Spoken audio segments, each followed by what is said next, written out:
You're good. Good evening. I'd like to call this meeting to order. Could we please stand up for the Pledge of Allegiance?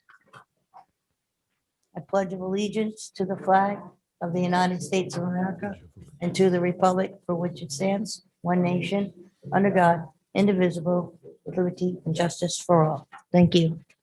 I'd like to vote to go into closed session for discussion and or action regarding those items of business exempt from open meetings under general laws of Rhode Island, RIGL 42-46-5, A1, A2, A4, A8, A9. So moved. So moved. Second. All in favor? Aye. Aye. Okay, we're now going into closed session. Kathy, we're leaving this session, right? I'm leaving this one.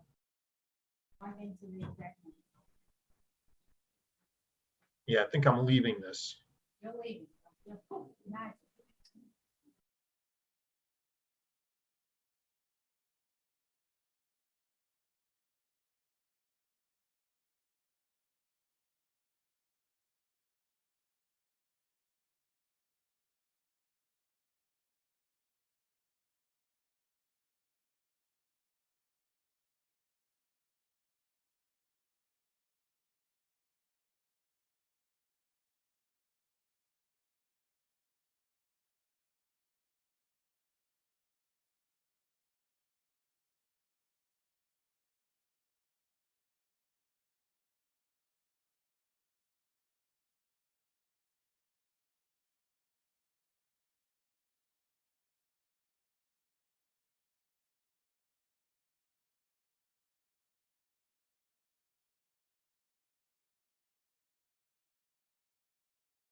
Okay. We good? Good evening, everyone. Welcome to our monthly Warwick School Committee meeting. We already did the Pledge of Allegiance before going into executive session, but I would like everyone to stand. We unfortunately have lost another beloved teacher in our Warwick Public School family, Lori Hogan of Oakland Beach. She taught second grade. She was very, very much loved, and I would just like everyone to do a moment of silence for her and as a tribute to all her great work she has done for our schools and our children.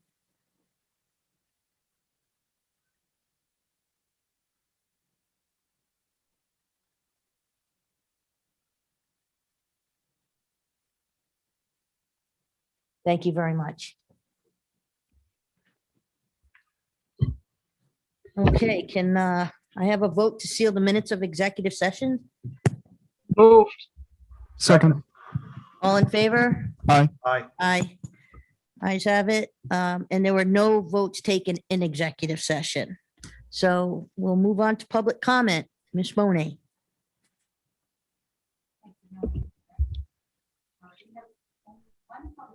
Madam Chair, Ms. Boning is muted, I believe. Thank you. Yep. Can you hear me now? Much better. I only have one public comment this evening. Very nice one from Ms. Netco. It states, I want to wish good luck to Lynn Dambrook, our new superintendent, and William McCaffrey, our new assistant superintendent and current director of secondary, as they begin their new leadership positions in the Warwick Public Schools. These two educational professionals with decades of experience as classroom teachers, building principals, and district leaders possess the knowledge, skills, and institutional memory to hold upon what our school system does well and take us into the future, so that all Warwick students graduate with the foundation and ability to succeed in their chosen paths in life. The Warwick Teachers Union looks forward to working with them as partners as they move the district forward and provide a school system in which all students will grow and thrive. Thank you. Okay, now into recognitions. The first one is Mary Lou Votto for 2020, 2021 School Social Worker of the Year.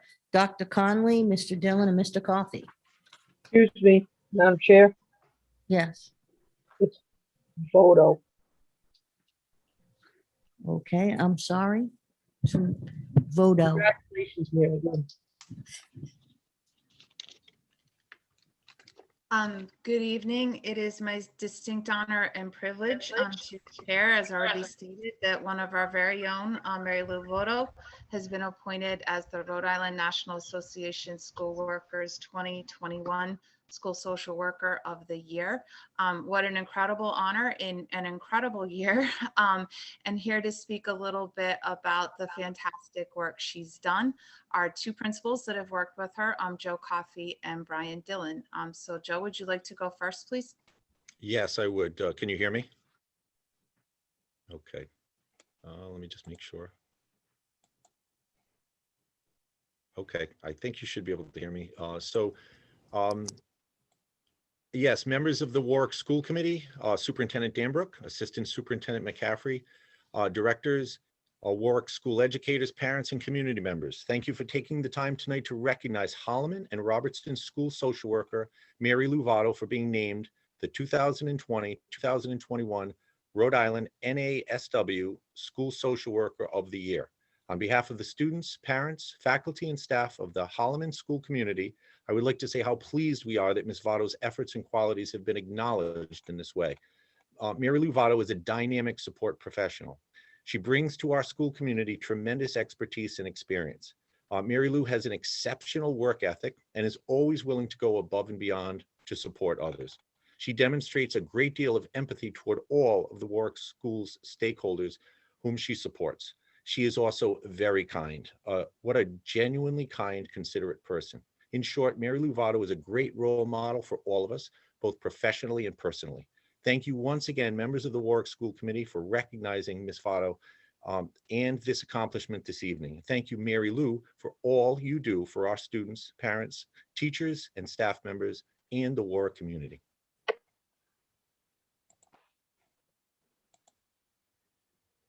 Thank you very much, Mr. Coffey. Yes, thank you, Mr. Coffey, and good evening, everyone. I would like to echo what Dr. Conley and Mr. Coffey said in our appreciation of Mary Lou Votto. Perhaps most impressive to me is how quickly Mary Lou has gotten to know our students, our staff, and our families in not just a short time of the year, but take into consideration everything else that's transpired. She's really, without seamlessly, really made people feel comfortable at Robertson School, and it's from the sounds of it at Holloman as well. From working with students that are distance learners, meeting with them, from students that really went through some really difficult times throughout the school year, whether that was in person or at home, and also working with families. Mrs. Votto and our school psychologist did some parent workshops in the evenings, and the reviews from that were phenomenal. They were very well attended. And those are just a couple of examples of the great things Mrs. Votto has been doing. Again, to echo, I think most impressive from what Mr. Coffey said was just what a genuinely kind person she is. And I think that really is echoed in her achievements. So thank you very much again to everyone for recognizing her. And Ms. Votto, thank you so much for what you bring to our school community every day. Thank you very much, Mr. Dillon, and a big, huge salute and congratulations to you from the Warwick Public School Department and Committee. Well done. Congratulations, Mary. Thank you.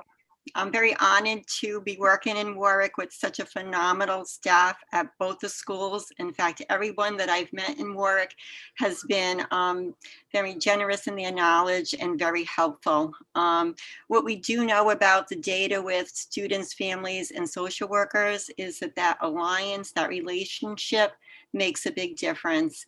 And that's what I truly enjoy about working in Warwick. I love my work with the students and families, and I hope to continue to do it every day that I come into work. It's really what I love to do. So I thank you all. This has been quite the honor. I work with so many good social workers, and I have worked with so many throughout my many years of experience that for me, it really touches my heart. So thank you again. Thank you.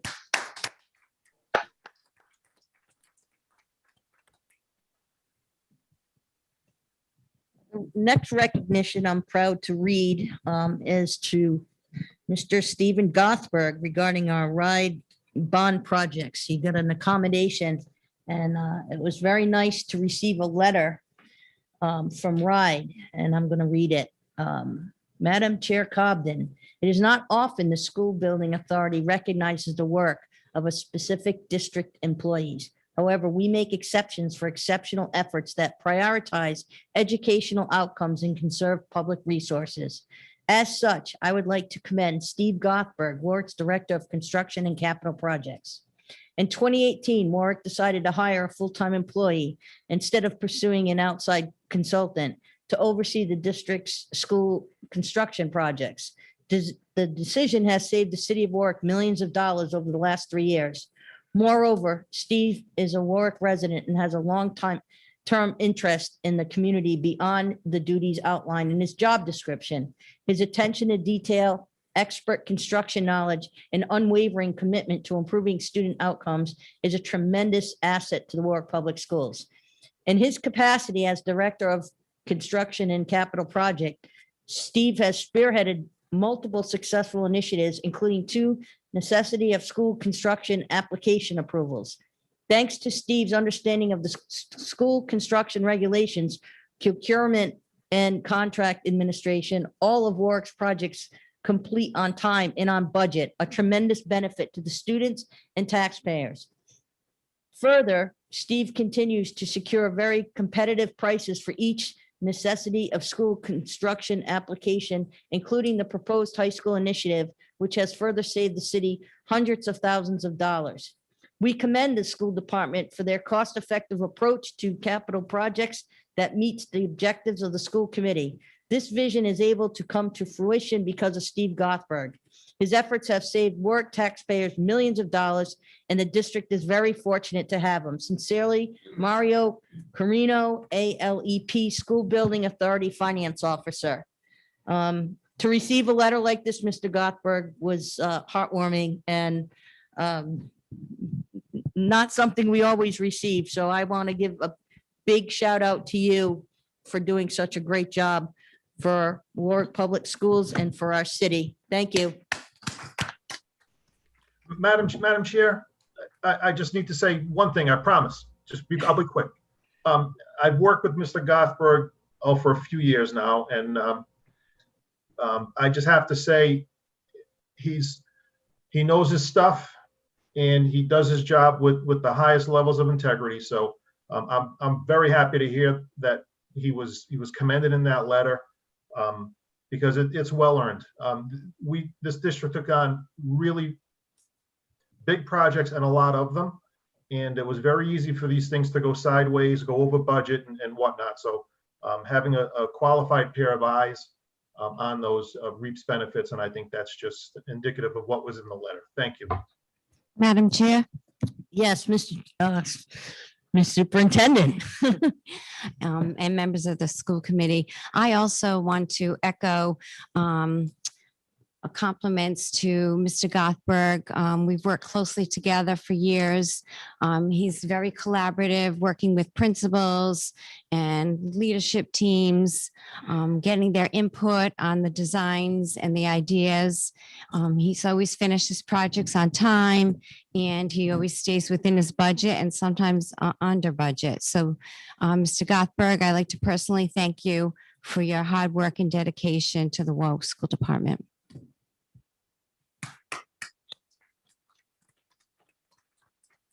Thank you, everyone. I would like to say this is really a team effort, from Jen French to Mr. Ferrucci to the building committee, including Mr. Testa and the school committee. Everyone works very hard to get these things done. And I accept that letter on the behalf of everyone. Thank you.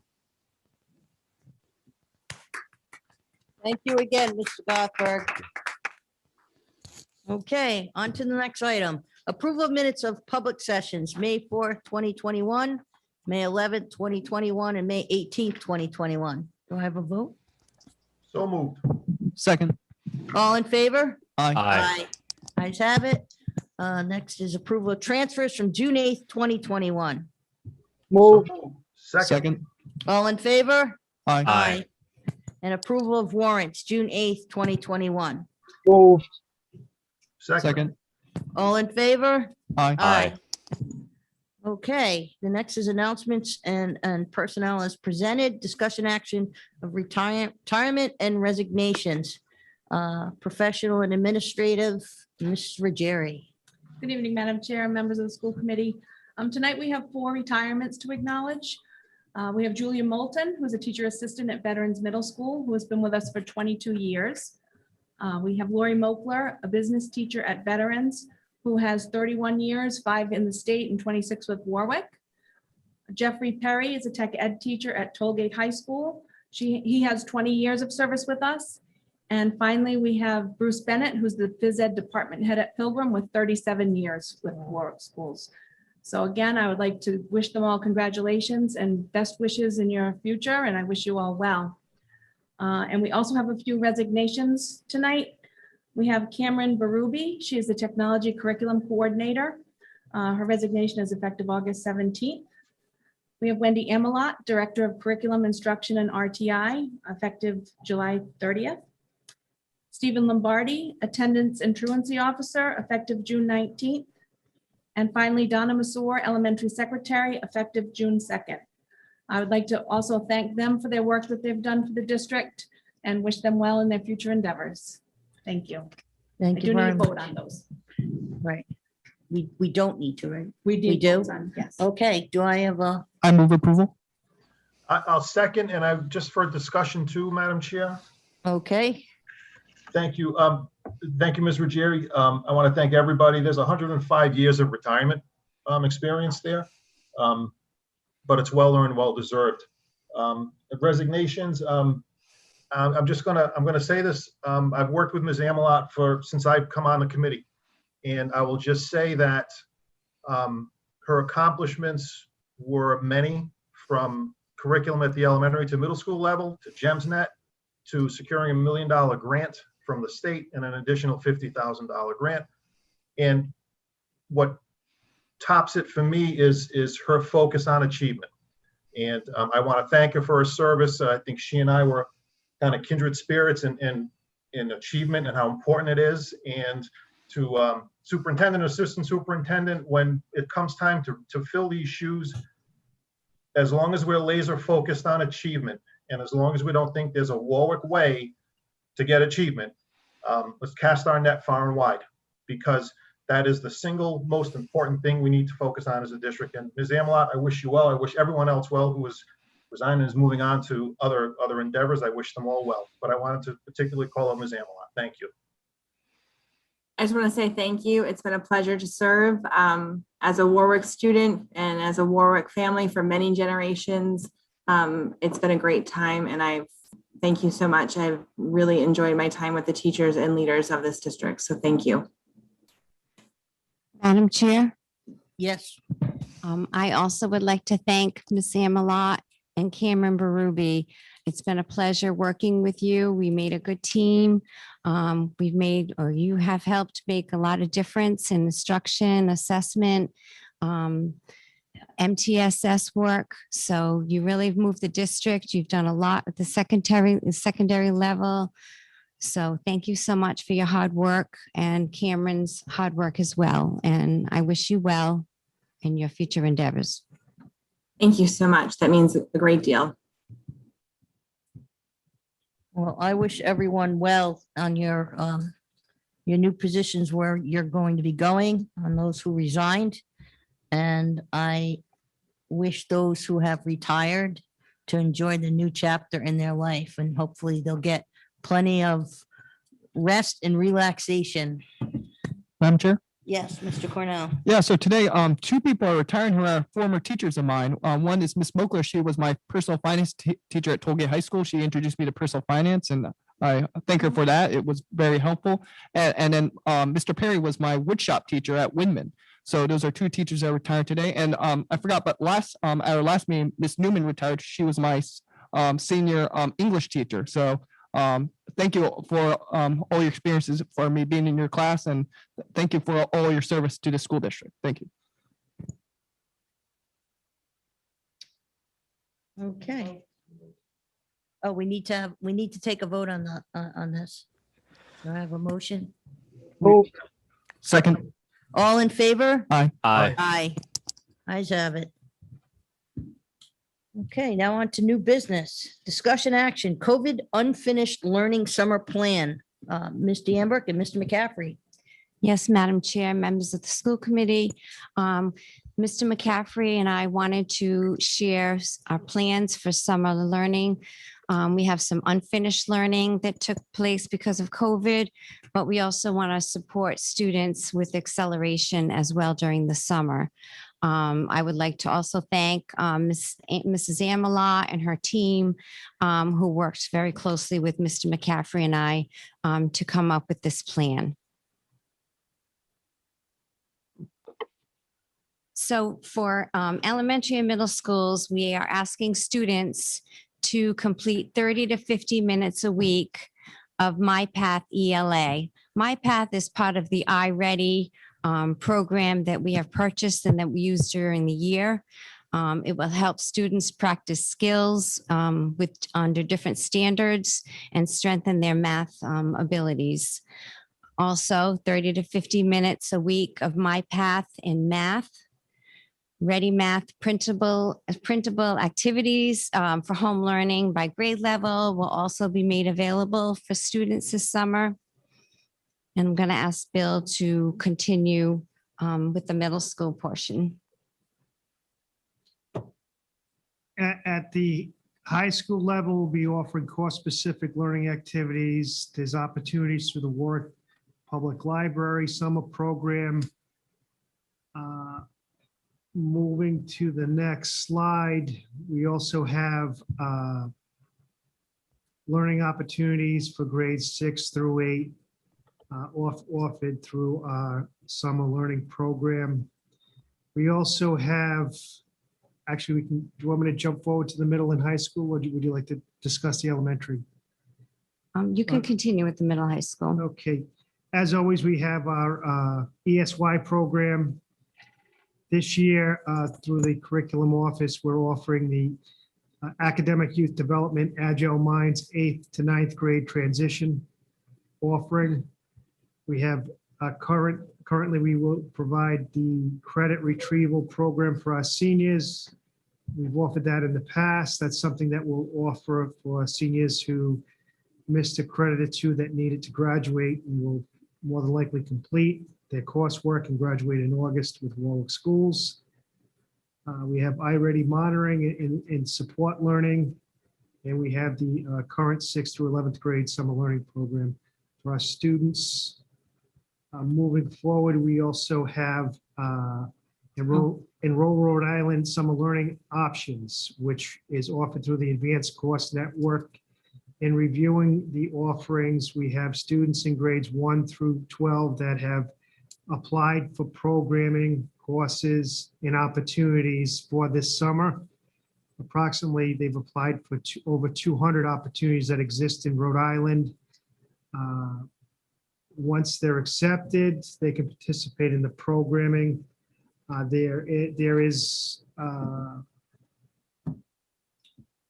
4 courses during the summer, and they can apply to up to 2 courses per semester in the fall and the spring. But at this point, we have over 200 students that have applied for, students have applied for over 200 opportunities this summer through the Advanced Course Network with Enroll Rhode Island. So I think that's we're offering a substantial amount of opportunities for our students this summer. And I personally want to thank the central office leadership team and the building level leadership teams that have worked on these initiatives. We're providing a tremendous amount of opportunities for our students. Okay, Dr. Taylor, thank you. Okay, so on this slide for the elementary level, we just spoke about how many minutes we expect students to work on the MyPath program this summer per week. But we also have the ESY program that Dr. Conley organizes for special education students who qualify for the extended school year program. The students won't just be doing 30 to 50 minutes a week work independently. We are having teachers monitor and support the learners. So if a student is working independently and they are having difficulty, a teacher would be like a tutor and have a Google Meet with a group of students who need their support to better understand the skill and the standards that they're struggling with. Also, iReady targeted support for some students. So some students are taking a diagnostic iReady test right now. And as we get the results in a couple of weeks, we'll have our school grade level teams identify students that should be targeted for Google Meets during the summer. This is a month-long program, and we just wanted to share the thinking behind it tonight, and we will be advertising to parents and sending information out to parents for those who are interested. We also have partnered with the Warwick Public Library. They do have a challenge to read 20 hours by August 20th. So that's just another opportunity for summer learning for students. And I am going to ask Mrs. Amelot to talk about the AYD Agile Minds 8th to 9th grade transition to get into a little more detail. Thank you so much.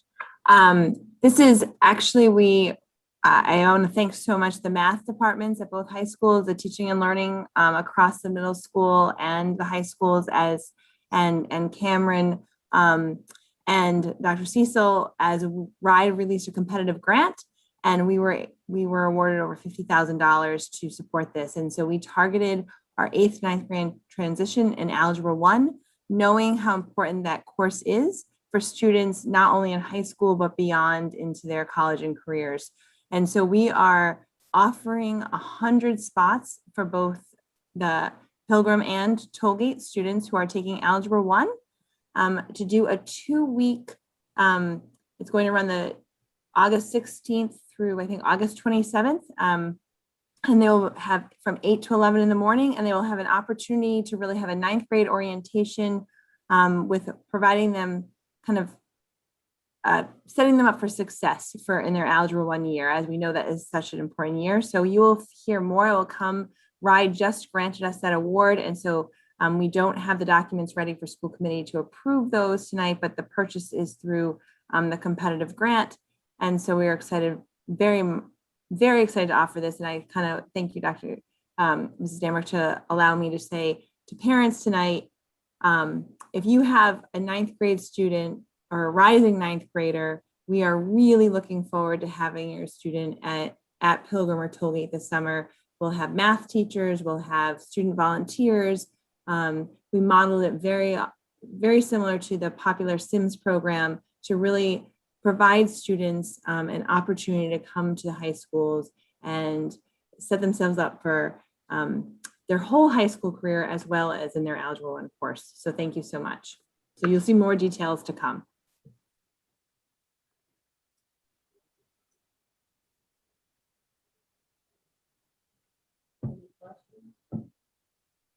Yeah, Madam Chair, can I ask a question of Ms. Damrock? I'm sorry, Superintendent Damrock. That's okay. I did hear you say that we're going to communicate this out to parents to make sure they know of all the opportunities that we have. So, and we can't do that enough, whether it's through Aspen, through email, through our Facebook page, through our website. And the other thing question I have is, if during the summer, if the student is participating in this, is there any way that parents could be notified, how much progress or where their child is? And I say that because I had 3 kids, and 2 of my 3 kids would have done the work conscientiously. The other one would have said, it's done, it's done, it's done, when it's not done. So, as a parent, I'm just thinking, okay, if my child is doing this, how do I know, are they doing what they're supposed to do? And are they behind? Are they, you know what I mean? I do, and that's a big part of our plan. So we will have teachers who will be tutors and monitoring student progress and how many hours the students have been working on their MyPath for ELA and math. And parent outreach is a huge piece of this project. So we'll have teachers monitoring K and 1, 2 and 3, and 4 and 5. So 3 teachers per school. Also, we're having an administrator oversee this project who will also be responsible for outreaching for parents. So parent outreach is a huge piece. Great, because thank you very much. This is our chance to, catch up on unfinished learning, and also the students who are accelerating and want to be challenged, they also can be challenged with this program and work above grade level. Good, terrific, thank you. You're welcome. Anyone else?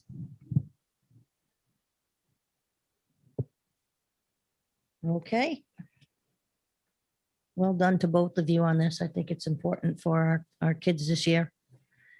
The next topic is discussion and update monthly fiscal report, including the requisitions approved $500 to $4,999. Mr. Baxter.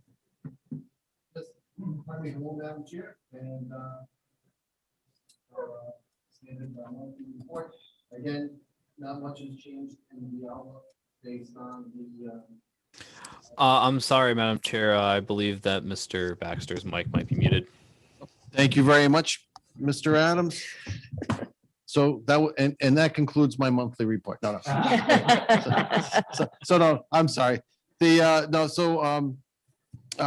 You'll see in your documentation that we provided our traditional monthly report. Not much has changed from our projection that we provided in March. We're still prepared. We're still planning and on track to run a deficit as projected, primarily due to the additional expenditures related to our COVID response. However, we're working now to reclassify those expenses, and they will be reclassified to the ESSER 2 funding. And so we are planning to close this year with, with no deficit and probably no surplus. So again, I can go through additional details if you have any specific questions. Madam Chair, I have just one. Okay, Mr. Testa? Thank you. Mr. Baxter, in your executive summary, it says the district was not able to achieve the 2 million other contingencies as budgeted in 51999. Just what were some of those? I don't remember what object code 51999 was. Yes, so in the budget that the school committee adopted last July for this year, the school committee was planning on contingencies. I'm not actually sure. I haven't been able to find any specific documentation as what they were, but 51999 has to do with the 51 is salaries and 999 would be contingency. So we were planning, I think the hope at that time was that we would see some sort of favorable variance. I think, and I believe that we were hoping for either early concluded contract negotiations that would have provided additional savings for this year. I think on both the classified and with the WTU, and that the total would have been about $2 million. Okay. Yeah, I just didn't remember. Madam Chair, Thank you. Madam Chair, Yes, Ms. Bacchus? you're right about that. That was what we discussed with the finance committee. That was the goal, but it hasn't been achieved. Kyle can speak to it, so he was on the committee. Thank you.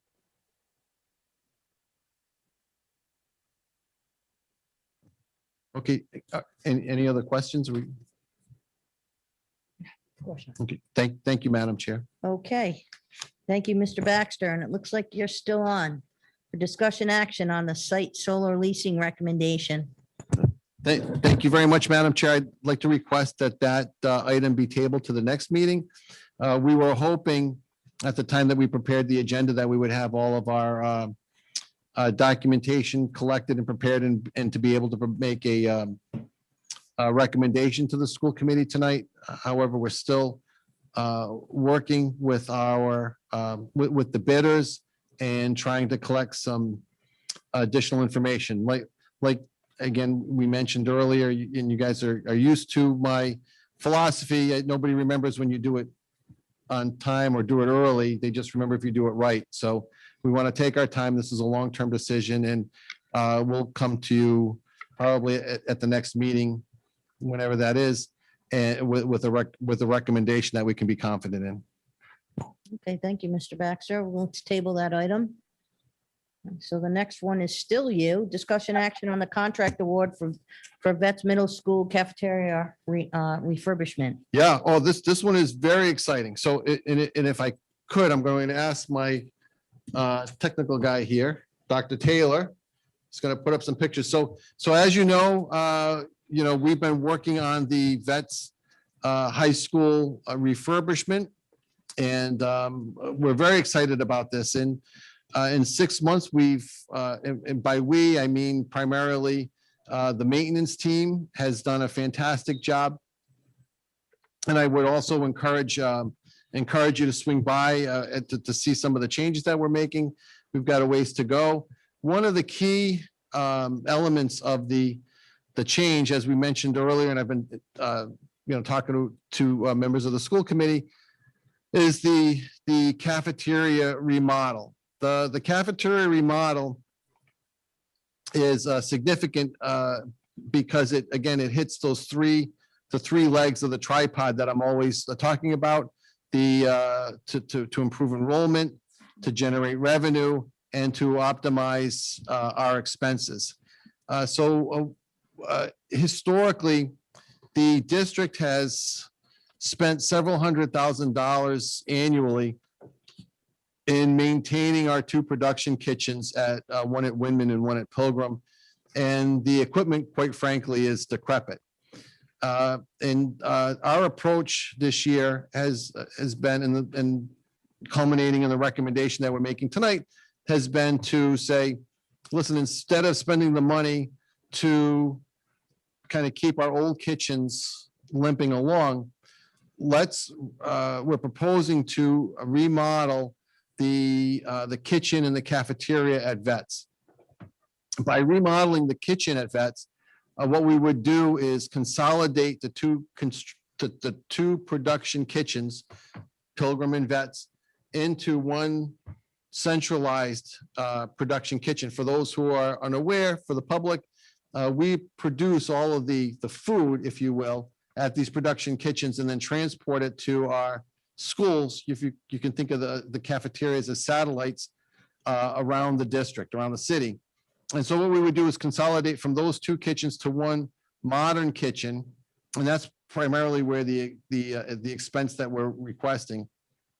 And that will allow us to avoid future expenses. We should see that payment go away, essentially, because we'll have all new equipment, and also we'll see savings from our food contractor in terms of just the operational efficiency.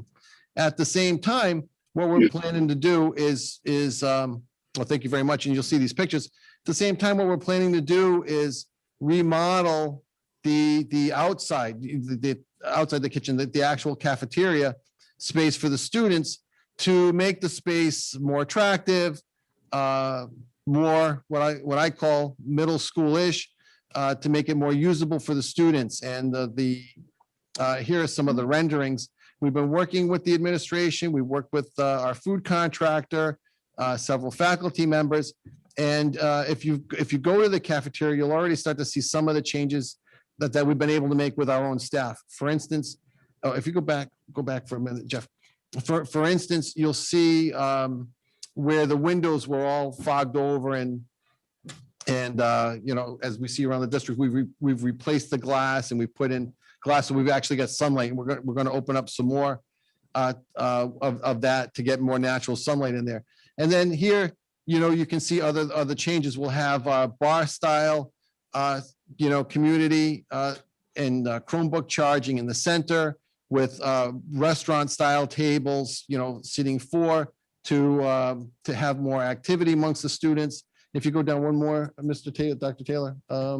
Yeah, so we're moving, and this you can see in the back, and if you go back to the first one, we're moving the service lines out into the cafeteria. The reason why we're doing that is twofold. The right now, as it was described to me by, I think it was a 6th grader, you know, you have to go through the small scary doors to get to the to the food, to get to and it takes a while. It's just not efficient also. So it's not conducive for the students, and it's also not efficient. So if when we go back to full our full student body, you know, we have about 300 students at a lunch. So you can imagine, if you're, say, the 100th or the 150th student in line, you know, by the time you get there, your lunch is over. So what we're doing here by moving the food service out is we're making it more accessible to the students. We'll be able to service the students faster so that they can enjoy their lunch. And not shown here, but if you go down a couple more, so we've got the bar style seating. So we've got a variety of seating. So we treat the students as students and not as prisoners. And then if you scroll up one more, no, I'm down, I'm sorry. And then we're starting to keep going. So we're one more to go out. Yep. So, and then we're opening up the wall. There used to be a window wall there that opened up to that corridor. And then we boxed it over. We're opening that up to, again, get more sunlight. And you'll see that there's a window bench along the wall again. So we see more like cafe style seating. And then eventually we could open it up into the courtyard. We've got a lot of possibilities there. And where the small cinema is not cinema, it's the small practice theater, which is not shown in the rendering. Our team, our maintenance team will be turning that into a combination performance space, quiet space to eat, an art gallery to display the student art and to allow the United Arts program to have their students' work displayed there. So we're very excited about this.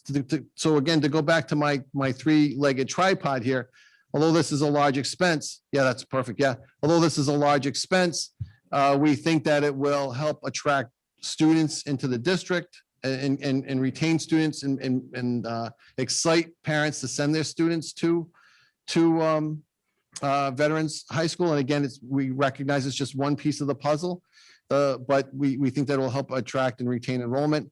Number two, as I mentioned, it will significantly allow us to avoid, it will allow us to avoid significant expense in the future. So while we have an upfront payment, we'll see a benefit to the bottom line. It'll pay for itself in a year, and then in the first year. And then finally, in terms of revenue, we are working, and you'll see over the future months, I'll be bringing other opportunities to the school committee, but this will allow us to generate additional revenue as it will allow the district to host and to use the facilities for outside organizations, for instance, theater groups, and then they could have their cast party here, and we would be able to do the catering and for those events, and so we would generate some lunch revenue.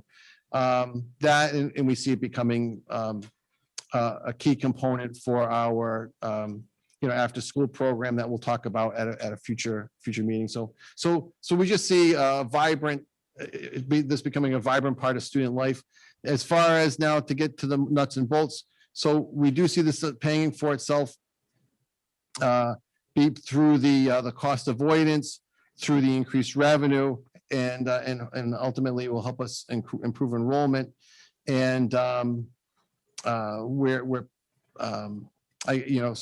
this is an expense that was in our budget and combined with the budget, and in addition to private donations that we are working on that I should be presenting to at the next meeting, that this will be fully funded. So I'm here to answer any questions. I can talk through any of the pictures that Dr. Taylor's putting up, and I would greatly appreciate your support on this initiative. Thank you.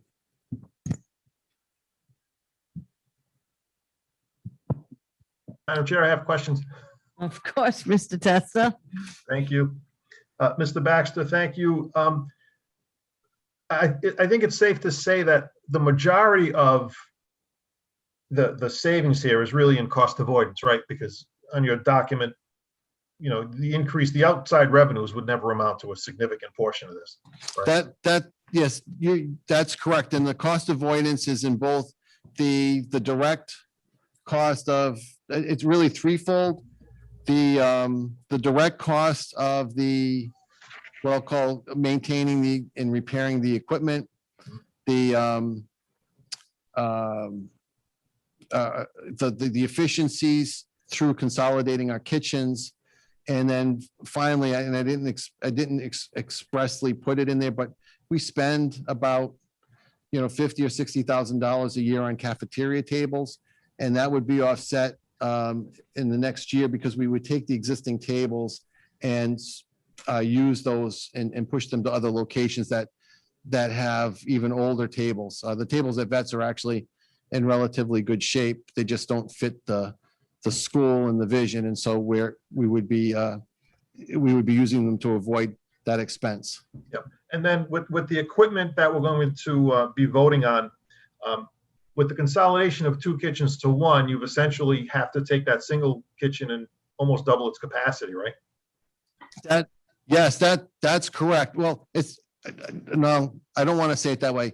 When you say double its capacity, that implies that it's got the ability to produce food now, and it doesn't. Most of the equipment in there is, quite frankly, is scrap metal. Right. So what you're purchasing allows you, instead of having 2 cafeterias serving 8,000 kids, we're going to have 1. So the new equipment would reflect the need of one kitchen to service 8,000 kids. Yes, that's correct. In addition to the electrical upgrades and all of that, because again, for the public, if for public, the wiring in that and just the service and the utilities are a lot older than I am, and I'm not that young. And so quite frankly, it doesn't, it's not, I'm trying to be polite, but it's not where it needs to be. So we're basically bringing it up to speed. Yes, that's correct. Yeah, and two more points and I'll be done. You're essentially taking money that we would normally allocate and spread across multiple applications and putting it into one. So for the public, I don't want the public to think that you're taking money that would have gone to something else to put towards this. That you are correct. That's right. Yeah, that's correct. And then the drawings you have here, which are really nice, I like them. Just for the public's edification, this wasn't something that was just dreamed up in Rob Baxter's head. You went to other schools to see how other schools did it, what their setups were, right? Yeah. Yes. That's exactly right. My team and I, we visited several schools around the state. In some schools were older schools that had gone through the similar process. Some schools were newer schools, like built in the last 10 years or so. And also we did a lot of homework.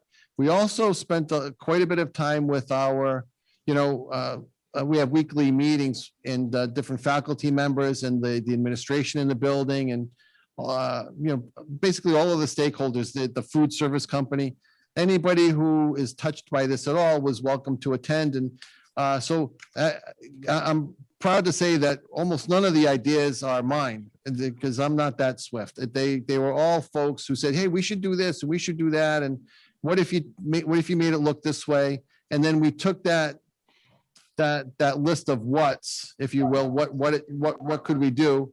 And we brought that to a professional firm. This is really the only one, or one of the very few in the country that does this sort of work. And they said, okay, we see what you want. This is how to make it happen and how it would go. Yeah. That's a very good point. Thank you, Mr. Testa. Thank you. And if possible, if you can just share this slide presentation with us, if it's appropriate. I don't know what your process is. If you want to make it once it's finalized, I would like to just have that in my computer because it looks nice. Absolutely. We'll do that. And I'm also, I haven't asked him yet, but I'm going to try to get Mr. Gothberg, especially since he's got that nice ladder now, to print out these pictures on his big printer. And so we can hang them up in the school and hopefully generate some excitement. And I will say that, again, I think it's important that we recognize and take care of our faculty and staff as well. And so part of this project includes the setting aside some space and to put in a proper teacher's lounge and working with the food service contractor to provide what I'll call an adult menu and coffee and that sort of thing too. And so I'm very excited about it. I think it's the right thing to do at the right time. Mr. Cornell? Yeah, so I think this is a great thing. So we can make our cafeterias look more like a college and a university than a prison. And so we can bring these cafeterias into the 21st century. And I think I'm glad that you're putting this through. This is very forward thinking and it'll definitely improve the atmosphere in the school, which people like. So I'm glad that this is being proposed and I'm all for it. Madam Chair. Yes, Dr. Conley? Mr. Baxter, I just have a question. Has handicap accessibility been taken into account with this design? Yes, so ADA compliance was an important input, and that's one of the things that we, as we were updating both not only the student side but also the kitchen side, the back of the house, if you will. And so you'll see, you probably can't see it here, but the like the counter spaces, a lot of the seating and the way the floor plan was laid out is specifically to address ADA compliance. Can I just ask a clarifying question? It looks like the tables are a little higher than normal, almost like bar seating. Is that just the way the photograph is represented? 'Cause No, so the square tables that you see in the photo are traditional height, whatever that is, 30 inches or so. And then in the middle of the middle, you can see in that picture, that is bar seating. You know, So so students with wheelchairs would not be able to sit. not there, but they'll be able to sit at all of the other tables and at the bar seating and at the back wall. That's not shown in this picture. Okay, thank you. I'll just speak. I think this is a great project. I was involved in the meeting talking about changes, not just to the building, but to the food and what we would serve. I do think, oh, hold on, I think we have an error.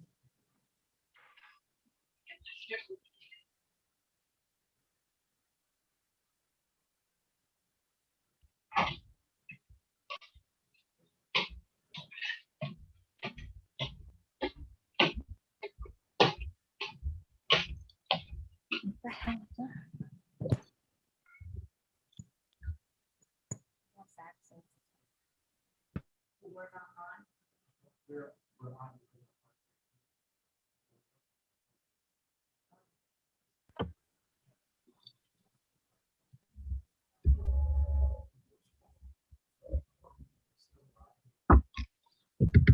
So should I continue? Okay.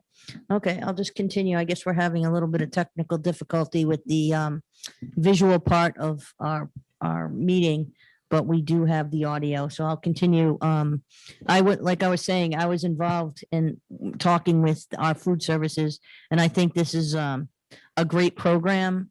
I was actually excited to hear that they're trying to set up also things for not just our students, but for our faculty. I think that's important. I think it makes it more of a homey situation and they don't have to be running around before work or during lunch. I'm impressed by the pictures. I didn't imagine it to look that good. With Dr. Conley's concerns, I can see her concerns, but Dr. Conley, I think this is much better than how it's been because there's like, when you went through those, as he put it, scary doors, you kind of had to twist and turn to get around and you had to reach to grab food. And I think this is much more accessible, not just for to be ADA compliant, but for now that we have sixth graders in there, some of them are not as tall as what we have in seventh and eighth.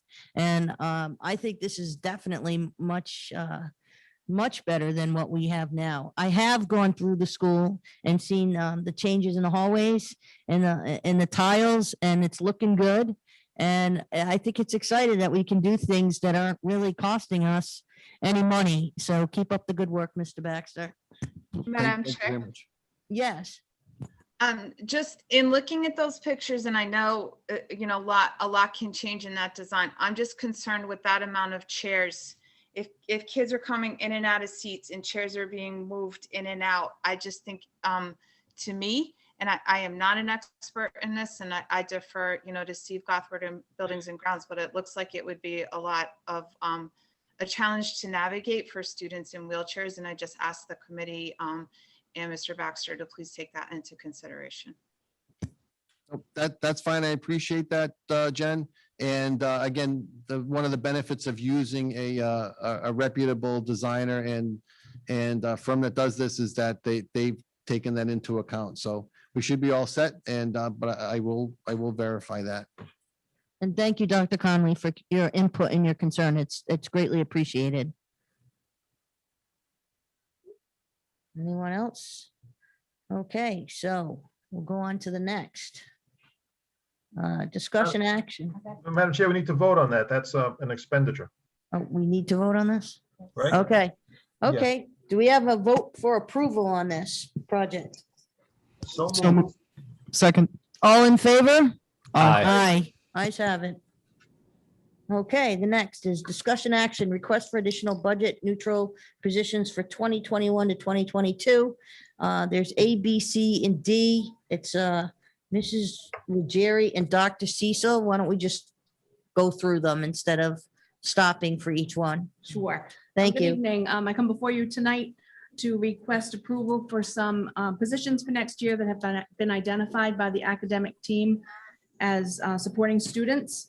As you heard, the priority was put for the summer learning for acceleration and for unfinished learning, and we anticipate that those needs are still going to be needed in the fall.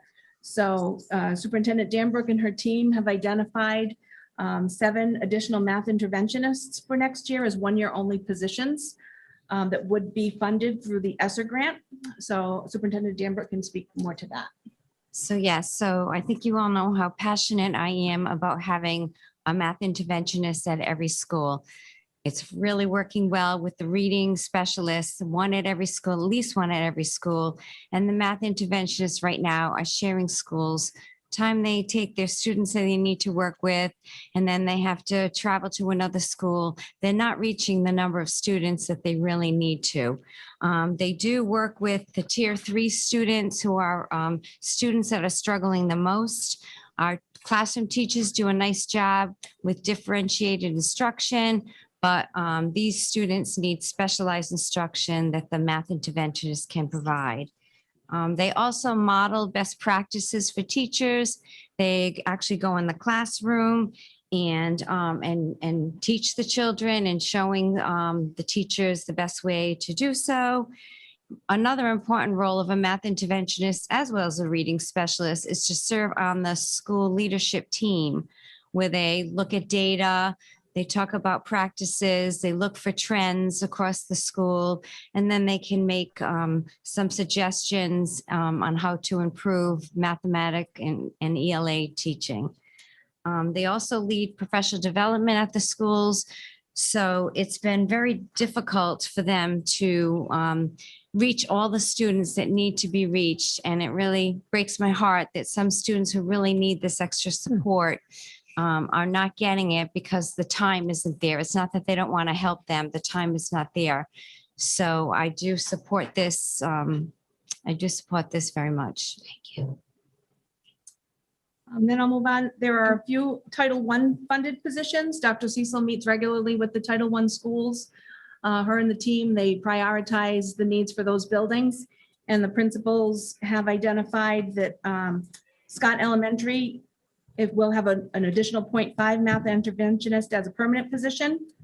And then also they've identified the need for an additional BIT TI, which is Behavioral Intervention Team. So both of those positions would be from Title I funds, so would have no additional costs to our operational funds. And finally, we're proposing a 50% ELL coordinator, which would be budget neutral due to some retirements in the department. So the savings between the 2 retirements would fund this 50% position. Dr. Cecil is here and can speak to any specific questions on these, or if I can answer anything, I'd be happy to. Any questions from anyone? I think we're good. Can we do a vote on all A, B, C, and D at one time? Can I have a motion? So moved. Second. All in favor? Aye. Aye. Okay. They're Thank all you. approved. Thank you. The next one is you again, discussion right. action of Gonna get tired of hearing 2021, from me. 22 substitutes. Why don't you do A, B, and C together again? All right. So as you remember, we started the year last year with an increase in our sub rates, and then we had to increase it further. We were the leader in the state for a while. We attracted a lot of substitutes. It became a supply and demand issue. West Warwick then topped us by $25 an hour, a day. I understand that we can't keep the funding at the level that it was this year. However, we have had several years of great difficulty finding substitutes in the district. and ride certified substitutes in the district. So I'm proposing another tiered level of compensation for them. As you know, we talked last few months back that RIDE does recognize associates level teacher subs for day to day. So they would remain at the $80 that we had pre-COVID, and days 31 through 135 would be $105. Bachelor's level subs that are not RIDE certified that could do day-to-day subbing, $100 for the first 30 days up to $125. And then again, to point out the difference between this year and what I'm proposing for next year, any RIDE certified sub this year, we gave them the $200 for 10 days, and then everyone went to $250. We realized, to be more fiscally responsible, that day-to-day subbing is different than long-term assignments. So the RIDE certified subs day-to-day would be $150 up to $175 after day 30. And finally, the over 2-week RIDE certified teachers in long-term assignments would be $200 a day for 1 through 30, and then up to $225 a day. Again, I just want to reiterate that this has been a struggle for years before I came to this position, several years before I came into HR, that we've always struggled. And I just feel we need to commit to finding quality substitutes to give the students what they need. We have teachers, no fault of their own. They have accidents, surgeries, they have to be out long-term, and we really need to provide quality instruction for our students. And then that brings us also to the classified substitutes, the custodial, clerical, teacher assistants. We started this year with $15, and we were in much better shape. It's still not where I'd like to be, but I feel if we go back to our pre-COVID rates, we're going to again have students without teacher assistant support at lunch and in the morning, and waiting for buses in the afternoon. So I would hope that you could support the $15 an hour for that as well. And for our bus monitors and lunch aides, again, to provide the student safety that we need. And, just one more thing, you may remember when we talked about this several months ago, I talked about having a pool of subs for Warwick only. So I would like for you to consider that we keep with the building substitute model that we've used this year. I've received several emails from teachers and from teacher assistants and from principals. Superintendent Danbrook has heard many things from the district on how well this has worked out. It's positive for the students, it's positive for the teachers.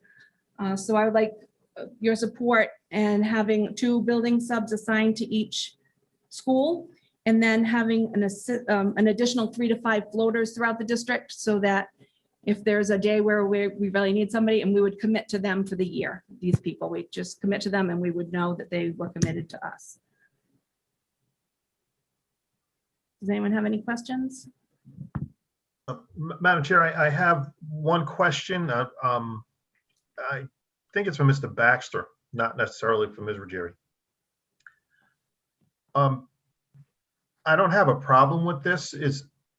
Are we able to have a budgetary impact on this, or? Well, yeah, no, I'm going to interpret your question, and let me see. So we've got roughly $2.1 million budgeted for substitutes for next year. And the question, I think, or the answer to your question, I think is best put this way. So we either spend a fewer amount, we either spend less money on the subs at a lower rate because we get fewer subs at a lower rate, but then we have the gaps, or we utilize the entire 2.1 million, because we worked on this together during the budget prep process, and we get $2.1 million worth of substitutes that we would not have ordinarily gotten. So I think the answer, not the fiscal answer, but I think the way I understand your question is that yes, we did work together to arrive at our overall budget number, and that this will work within that budget, and that the market rates, in other words, how we spend it is up, I think, best our best guidance right now based on the current market is this, is to set the rates at where they're at. And I apologize because I'm distracted because we've got a little technical thing going on here. So I apologize on the TV screen. So I was a little distracted, but yeah, so I'm like, wait, but I think that,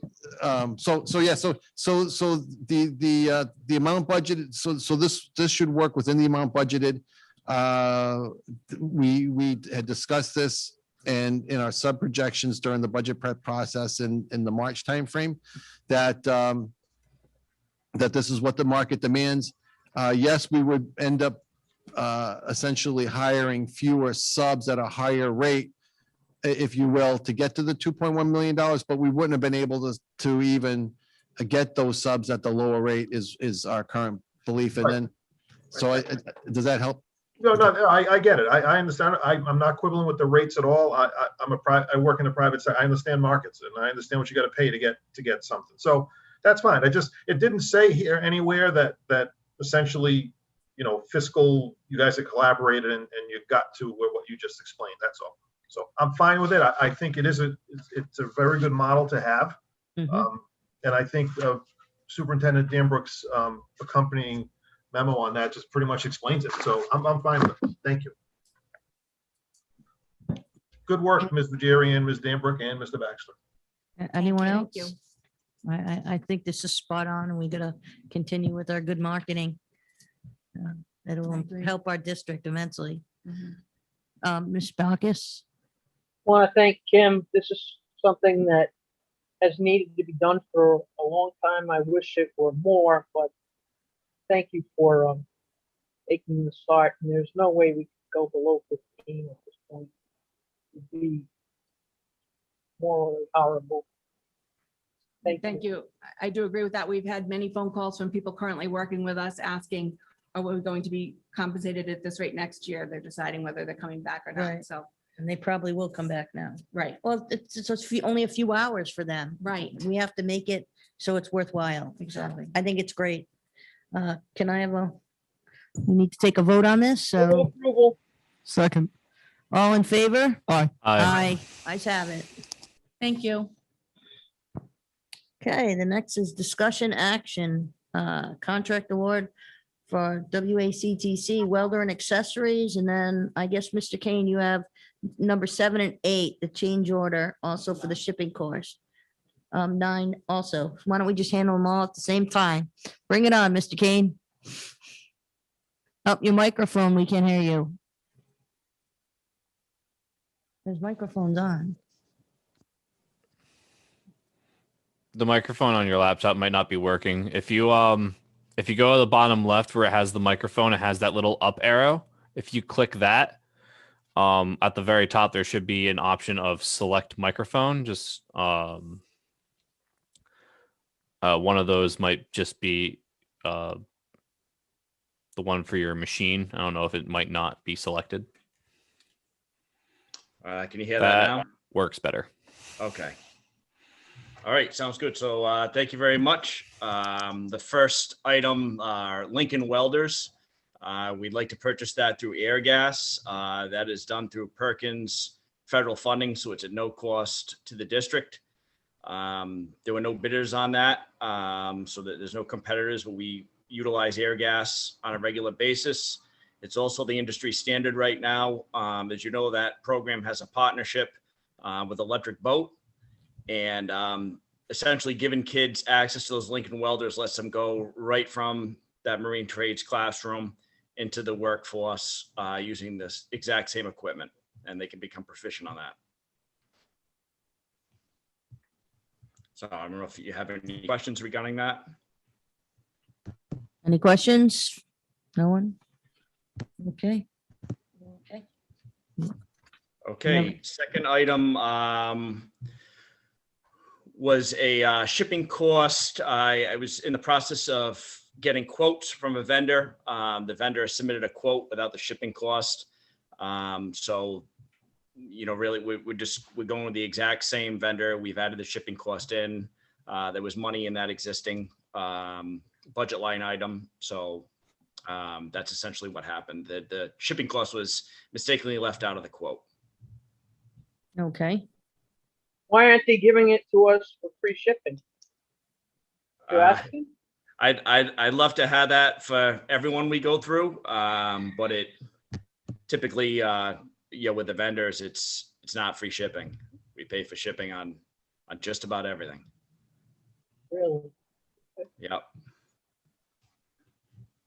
Okay, and the third item is the Edgenuity licensing. I don't know if Mr. McCaffrey wants to speak on this, but as you know, through credit recovery and summer school, we utilize Edgenuity, which is a software program. We've utilized this, for probably over a decade. Special Services uses it. It's a student-paced system. It speaks for itself. We've had about a 90 to 95% success rate. Typically, it's 95% with summer school and credit recovery with students using this Edgenuity. And with the credit recovery that's going on this summer for grades 9 through 12 and also middle school, we're looking to utilize Edgenuity as well on that.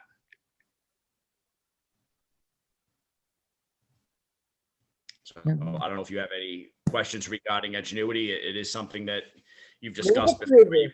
I would add that based on the last cohort that went through Ingenuity this spring, Mr. Kane had a 96% success rate on the students that participated in the program. We are looking to purchase up to 300 licenses for the summer program. This is based upon anticipated enrollment. In speaking with guidance counselors at both high schools, as well as at the middle level, speaking to Mr. Haywood and Miss Prentice. So we're looking to purchase up to 300 licenses. We may not need all licenses, but we want to have the ability to purchase up to the licenses. Since the programming starts July 6th, we want to have a little bit of flexibility to accommodate any needs that may arise. Okay, any questions? Why don't we take a vote on 7, 8, and 9 together? Do I have a vote? I move approval for. Already moved it. Oh, sorry. Second. Need a second. All in favor? Aye. Aye. Okay, the next Thank you very is much. discussion. You're welcome. Discussion action, change order grants, take home books. Mrs. Amelot and Dr. Cecil. Yes, hi, Mrs. Amelot had to leave, so I'm going to take this item for her. This is simply, these were books that were originally ordered under CARES Act money, and CARES Act had to be the money had to be spent by the end of January. Unfortunately, the books did not come in time, so we had to look at a different set of funding to pay for them. So we switched monies around and we're using ESSER instead of CARES. So we were able just to flip the funds and pay for something else. So this is just the change order in order to pay for those books. Okay. Second. Second. All in favor? Aye. Aye. Thank you very much, Mrs. Amelot. Okay, the next is. That was Dr. Cecil. I answered anything. That's all right. Okay, the next few items are for Mr. Oliver. You look like you have 11, 12, 13, 14, 15, and 16. Why don't we just go through them? Does that work for you, Mr. Oliver? Sure, I can do that for you, Madam Chair. The first item is floor tiles for the refurbishment of Warwick Vets. If you have any questions on that, I'll be happy to answer that for you. One question, Mr. Oliver, are these for the cafeteria project or no, I take it back. Are these for the work that is being done in vets? That's correct. It's the current project that's being done right now, all corridor work. Correct. Yep. Okay, thank you. The next item, item 12, is air purifier filters for air purifiers that were given to the district from the state. We received information from the associated group that we could get these at a discount, and we decided to move forward with them and ask your request for approval on these. Any questions on those? Move approval. Oh, Mr. Oliver, these were for the ones that the state gave us, right? Not the ones that we bought on our own. That is correct, Right, Mr. okay. Testa. And if I may interrupt, Madam Yeah, Chair? sure. Speaking of air purifiers, I think it's important to recognize Miss Donna Higgins and Mr. Oliver. Miss Higgins was able to secure for the district almost an $80,000 refund from, or rebate from National Grid on the purchase of the air purifiers. So not the rabbit air purifiers that are been placed throughout the district. So I think that the initiative to go out and identify those funds and bring them into the district and taking the energy to do it is commendable and should be recognized. Thank you very much. Well done. The next item, number 13, it's another initiative that we're trying to do at Warwick Vets. It's a TV style message board. David Anise has worked very diligent along with me to come pull this package together. If Mr. Anise would like to speak more to it, he has more information and on the technology side of it, what the equipment can do. No, go ahead. Good evening, Madam Chair, members of the school committee. I had the pleasure of working with Mr. Oliver and Mr. Baxter on a very exciting initiative for the community of Warwick Veterans Middle School. Essentially, what we'll be doing is creating a state-of-the-art interactive display collage. It is a combination assembly of multiple large screen, flat screen televisions that will be going up in the lobby of veterans, as well as in front of the library media center and the cafeteria. To put this in perspective, this is a digital signage project that will allow our community members to learn more about what's going on around the school community and also be able to have some entertainment while they're enjoying their new cafeteria. These are dynamic displays that will be auto updating with dynamic information such as sports scores, lunch menus, weather, and more important information. The displays can also be adapted, for example, in the lobby.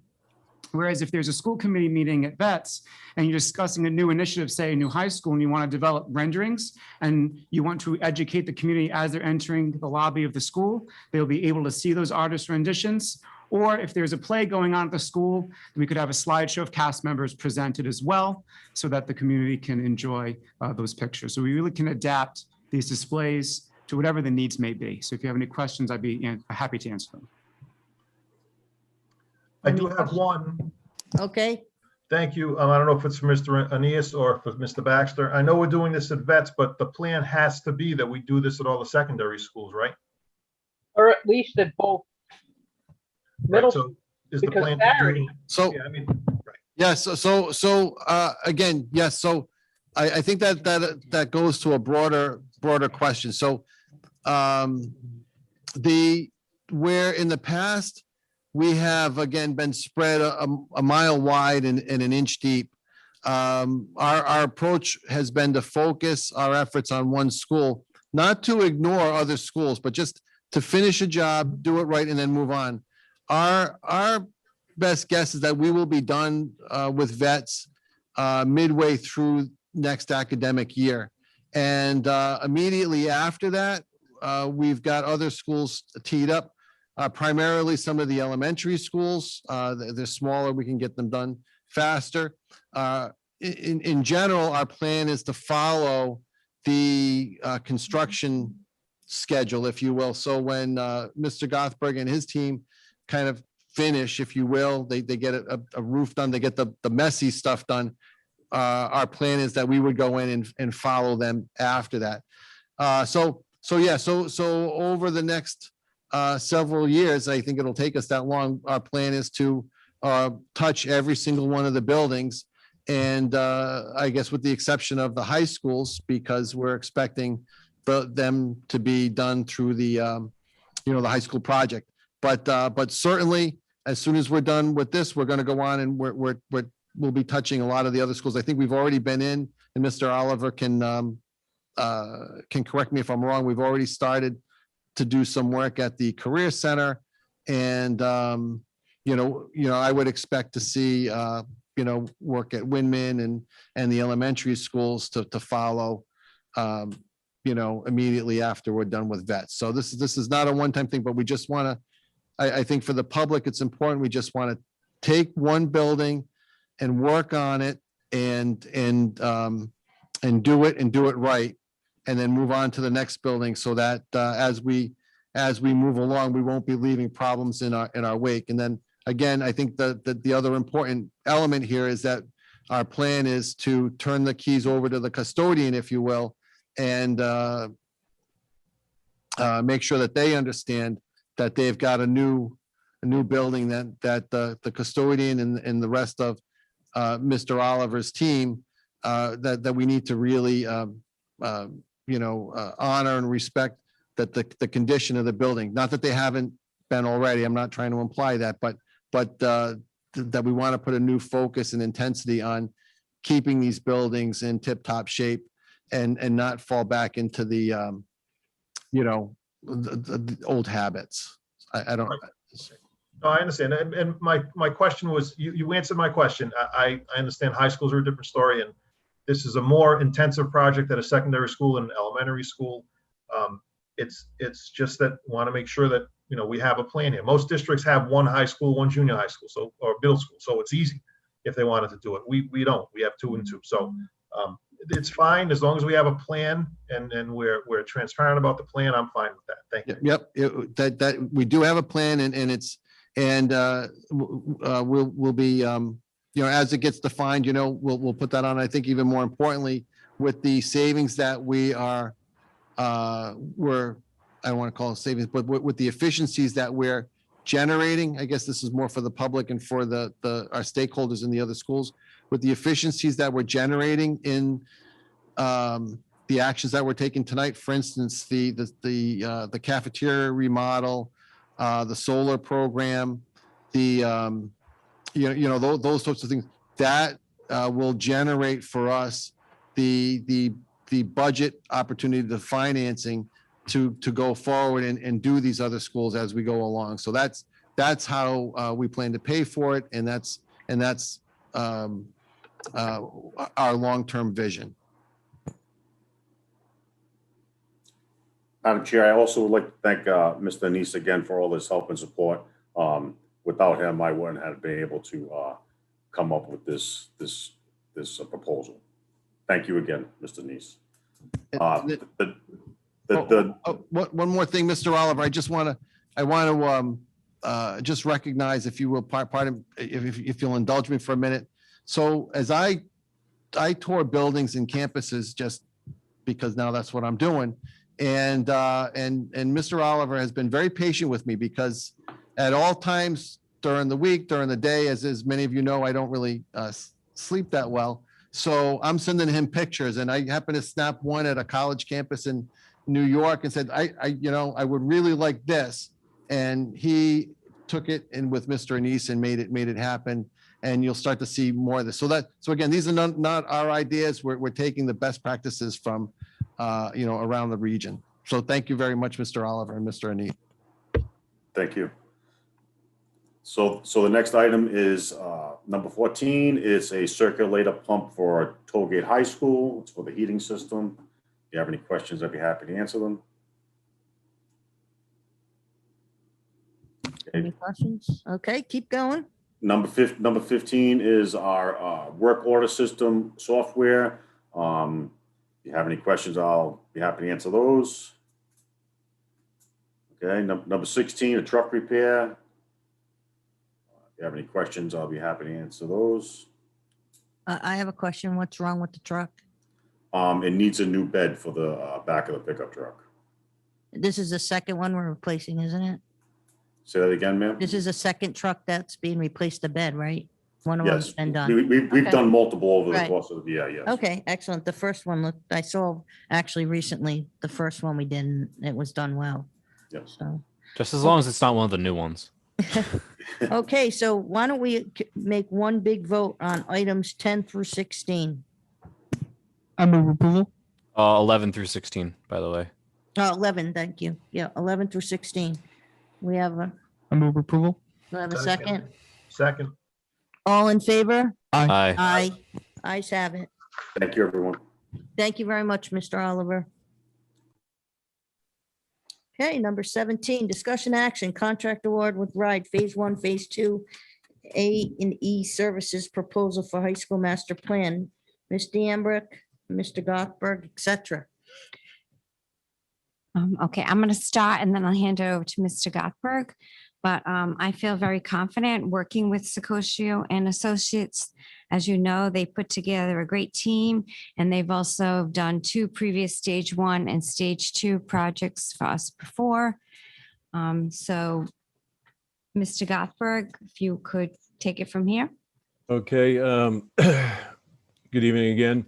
The stage 1, stage 2 process for the high school master plan to submit to RIDE is a very huge undertaking. The amount of architects, consultants, the educational planner, mechanical engineers, fire protection, civil engineers, structural, security, acoustical, code consultants, estimators, all these are required by RIDE to have this stage 1, stage 2 submitted. When we looked at this originally, we had no idea what it would cost. We had parked $500,000 in my budget, and Mr. Baxter had taken that and moved that over to the ESSER funds, I believe. However, when we looked at this and in discussion with RIDE, we found that, as an example, Johnson had a $170 million project going through stage 1, stage 2. And their stage 1, stage 2 cost was $1.6 million. So after negotiating with Mr. Secosio and Mr.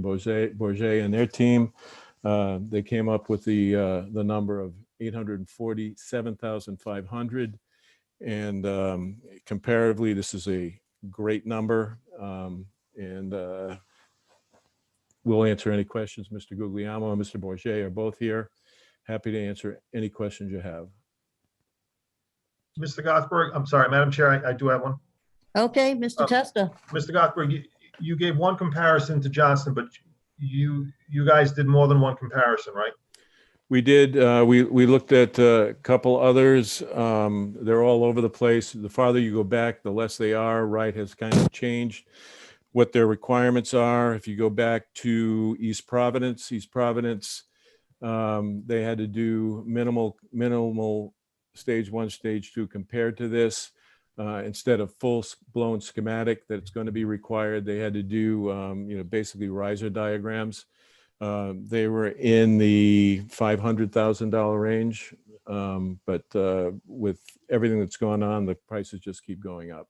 Right. So yeah, no, my point was that even though the initial number was low, the final number is not out of the scope of what's reasonable, granted the size of the projects. It's I would venture to say it's probably at the team's cost.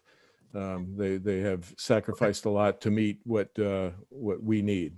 Yeah, and they've proven themselves over the years too. So all right, they've done 2 for us. Right. They've done a great job. Thank you. Any other questions? I'm not seeing anybody's hand up, so I guess not. I would move approval, Madam Chair. Thank you very much, Mr. Testa. Do I have a second? Second. All in favor? Aye. Aye. Thank you very much. Okay. The next is a discussion and update on the Warwick School Building Committee update.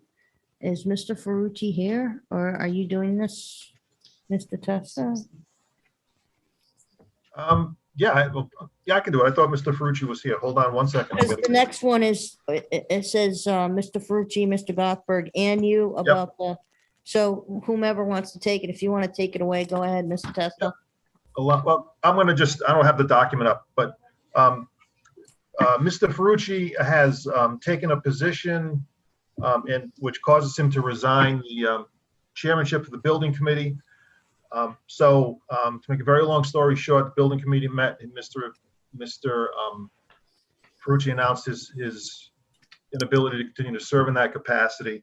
And I was asked if I would want to be the chair, and it was a privilege for me to be asked that, and I said yes. So the building committee voted unanimously to make me chair of the building committee. So I mean, I've been on it since its inception, and I'm very pleased to have been considered, and vote of confidence from the building committee is doubly gratifying for me.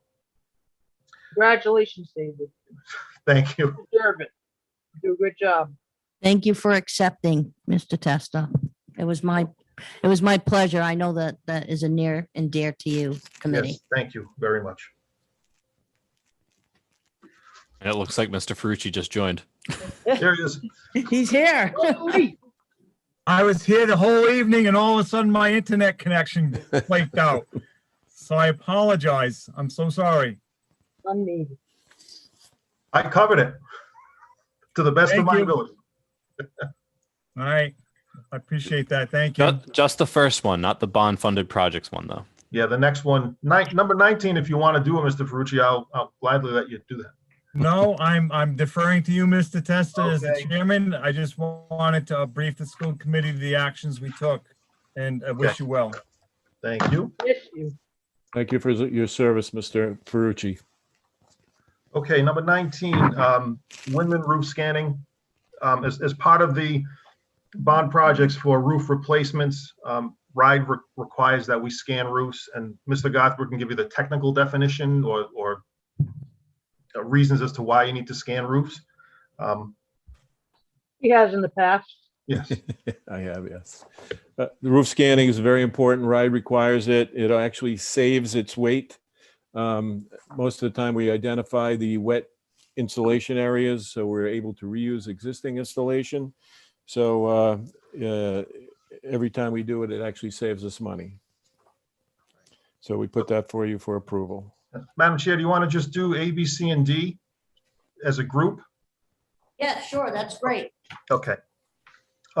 B is a contract award for playground partial surveys for Sherman, Greenwood, Hoxie, Oakland Beach, and Welk. This is for Secosio and Associates to do the, correct me if I'm wrong, Mr. Gothberg, but it's for their preliminary work for design of the playgrounds. That's correct. That we're going to tackle when are we tackling these?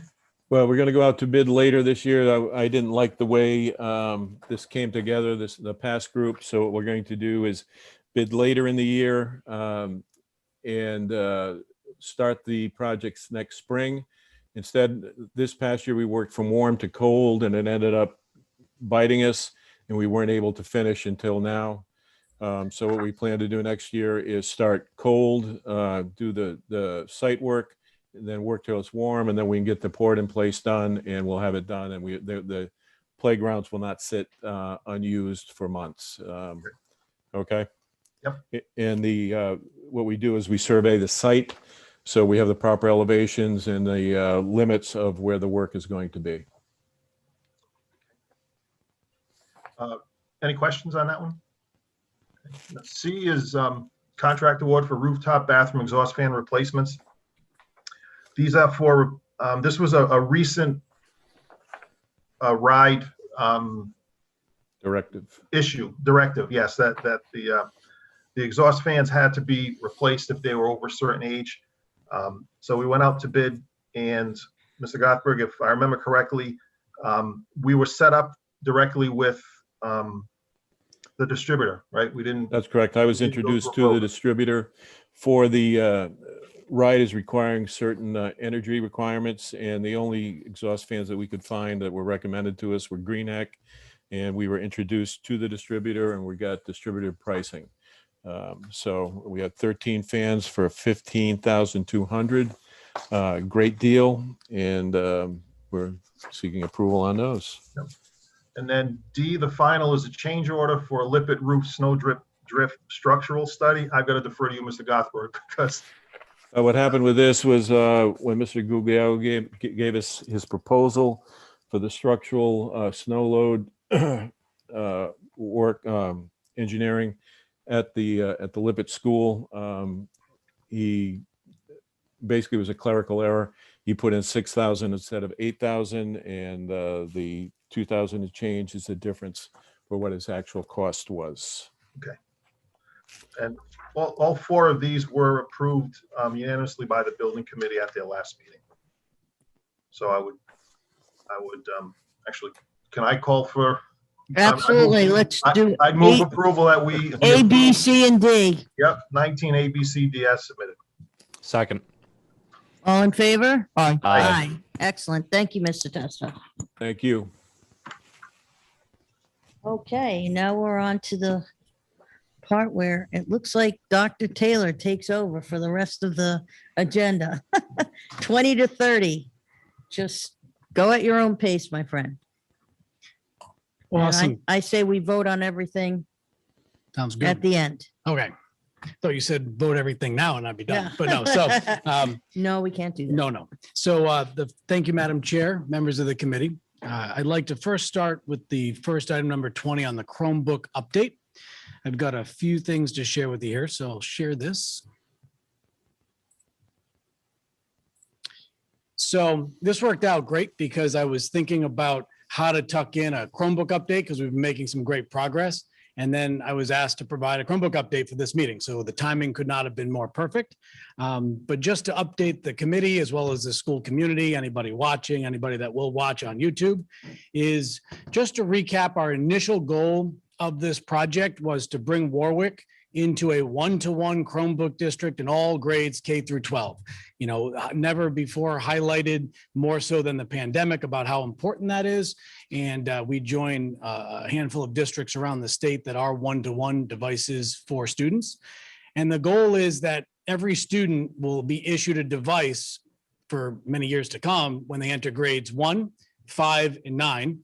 And the reason for selecting those grades is because the device will stay with that student for 4 years, which we find is approximately a good time for end of life with Chromebooks. So it maps pretty well to that.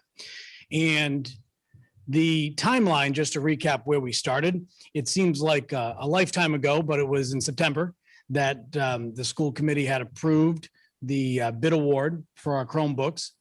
And then shortly thereafter, when we ordered them, as everybody knows, Chromebooks got delayed due to a worldwide shortage of screens and processors very specifically.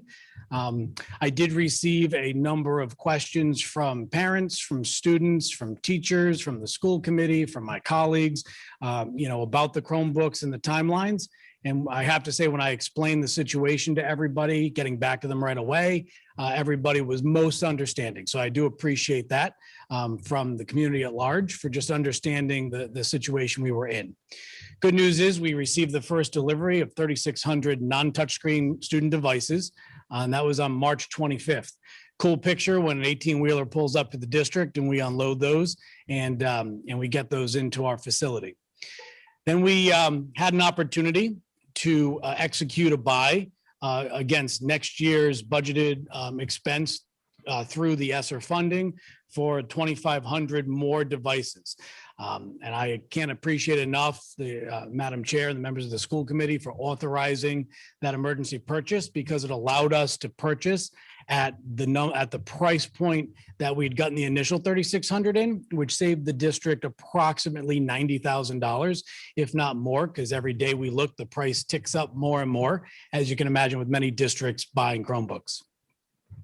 We then shortly thereafter on April 25th received the 650 touchscreen student devices, and the touchscreens were always intended for our kindergarten students because all felt that those were a little bit easier for the students to use.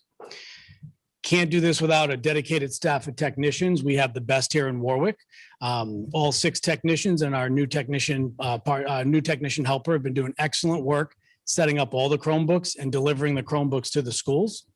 And the schools in turn, and I can't thank the principals enough and the tech integration specialists and assistant principals at the high schools for their work in handing out the devices to the students.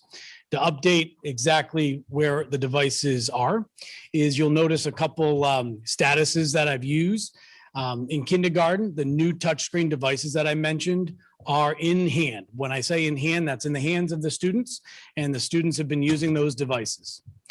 Now, the new devices, and you might ask, well, what's the new devices for kindergarten students, is at the end of the school year, we'll be taking those touchscreen devices back from the kindergarten students and issuing them a brand new non-touchscreen device. And those are staged at the schools, ready to go in the next few weeks towards the end of the school year to make that swap. The goal here, as you'll see, is to enter all students one-to-one prior to the summer so they can take advantage of all those learning opportunities that Ms. Danbrook and Mr. McCaffrey and Ms. Amelot outlined earlier. The grade 1 students have new devices in hand.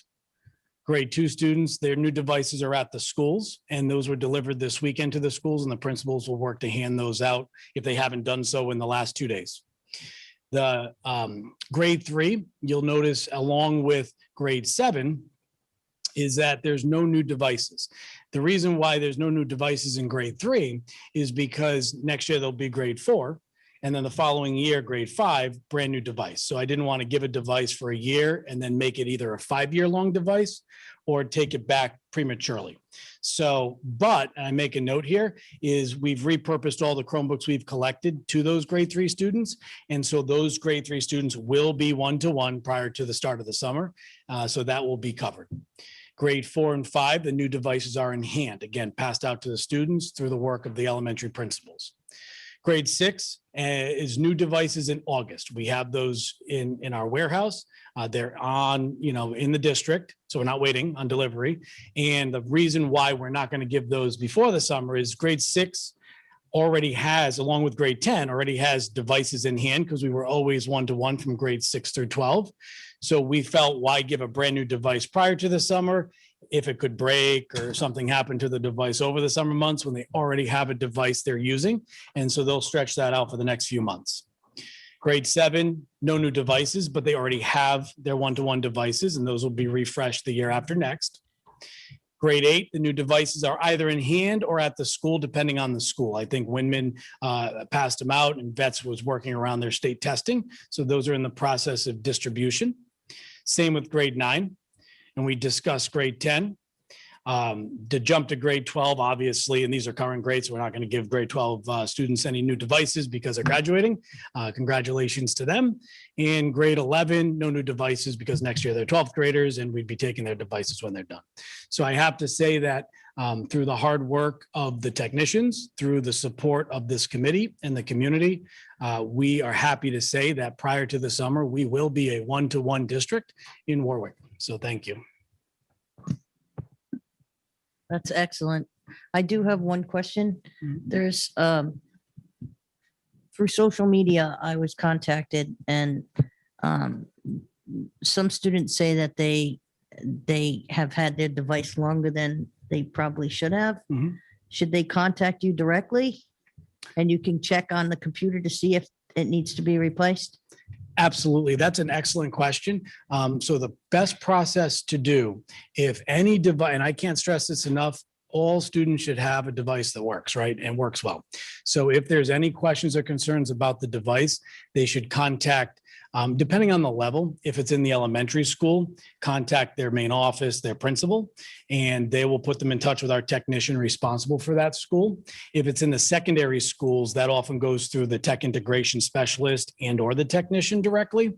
And our folks will take a look at that, issue a loaner if needed, fix and update whatever needs to be done. But absolutely. And that in summertime is a great time to do that as well, especially for those students that we mentioned are going to be holding on to the devices they have. So I think that's important to get those fixed up, Madam Chair. So absolutely. Thank you very much, Dr. Taylor. Excellent. I can't see anybody else. Does anyone have any questions? No. Okay. Okay. Awesome. Great presentation. Thank you.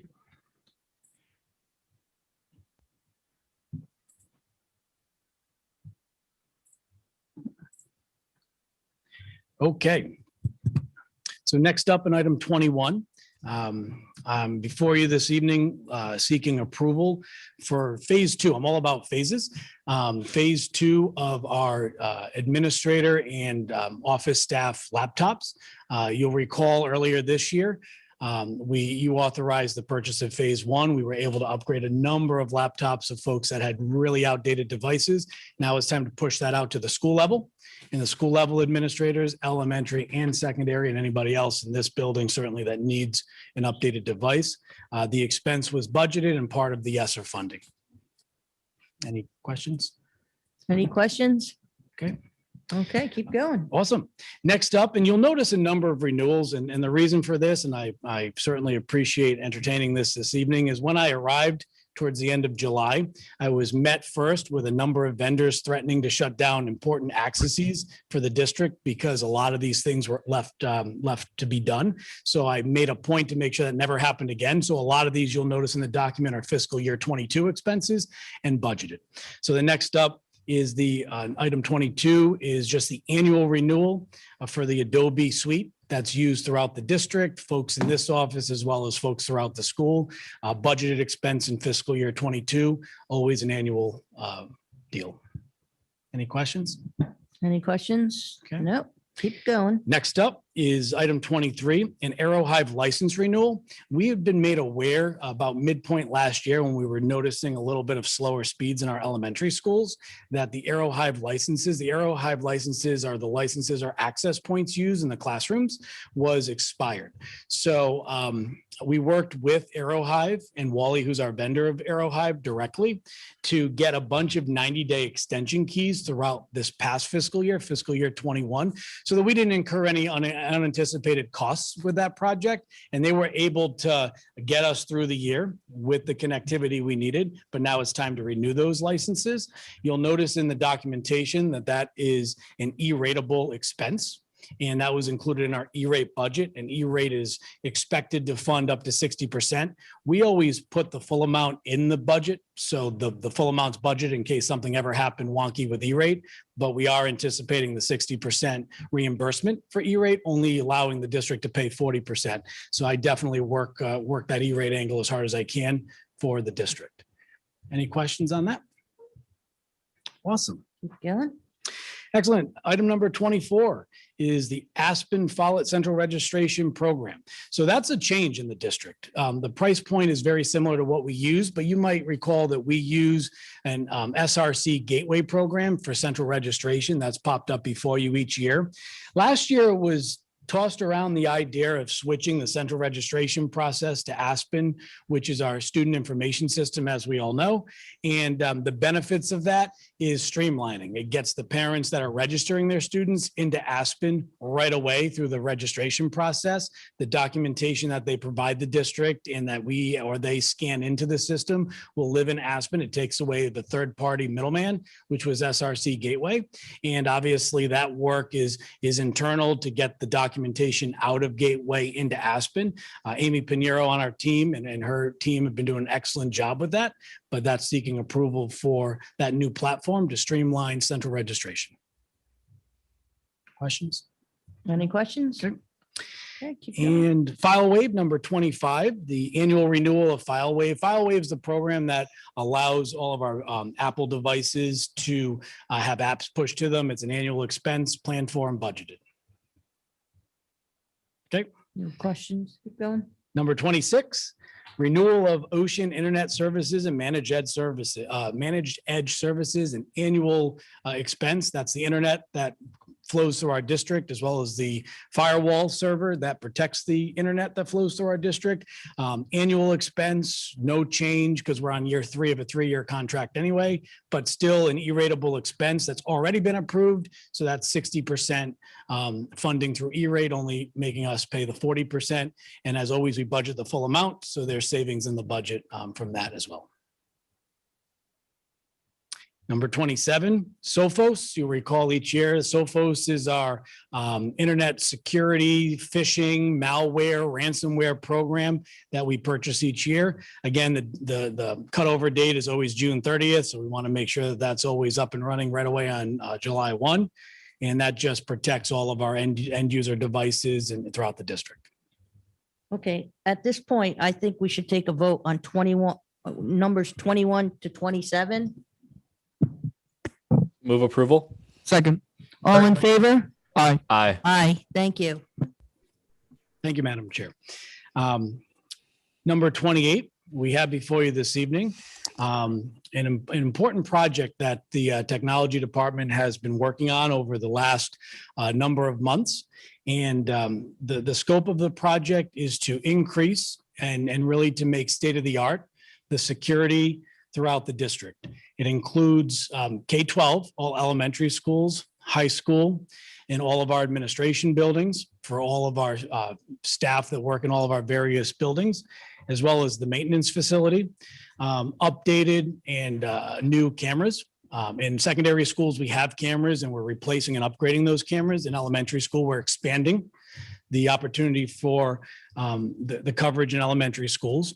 Additionally, as part of this project is to integrate the access control, badge control system that will also work with that same platform. So now we'll have the badge swipe and the access control working with the security cameras.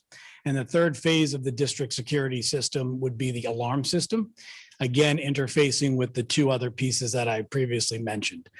Security is something that is near and dear to all of us. As I've always said, you know, the number one thing that all educators will say when asked of what the most important thing is that we strive for is the safety and security of all of our stakeholders, our students, our faculty, our staff, the community members that visit our schools, the community members that use our facilities.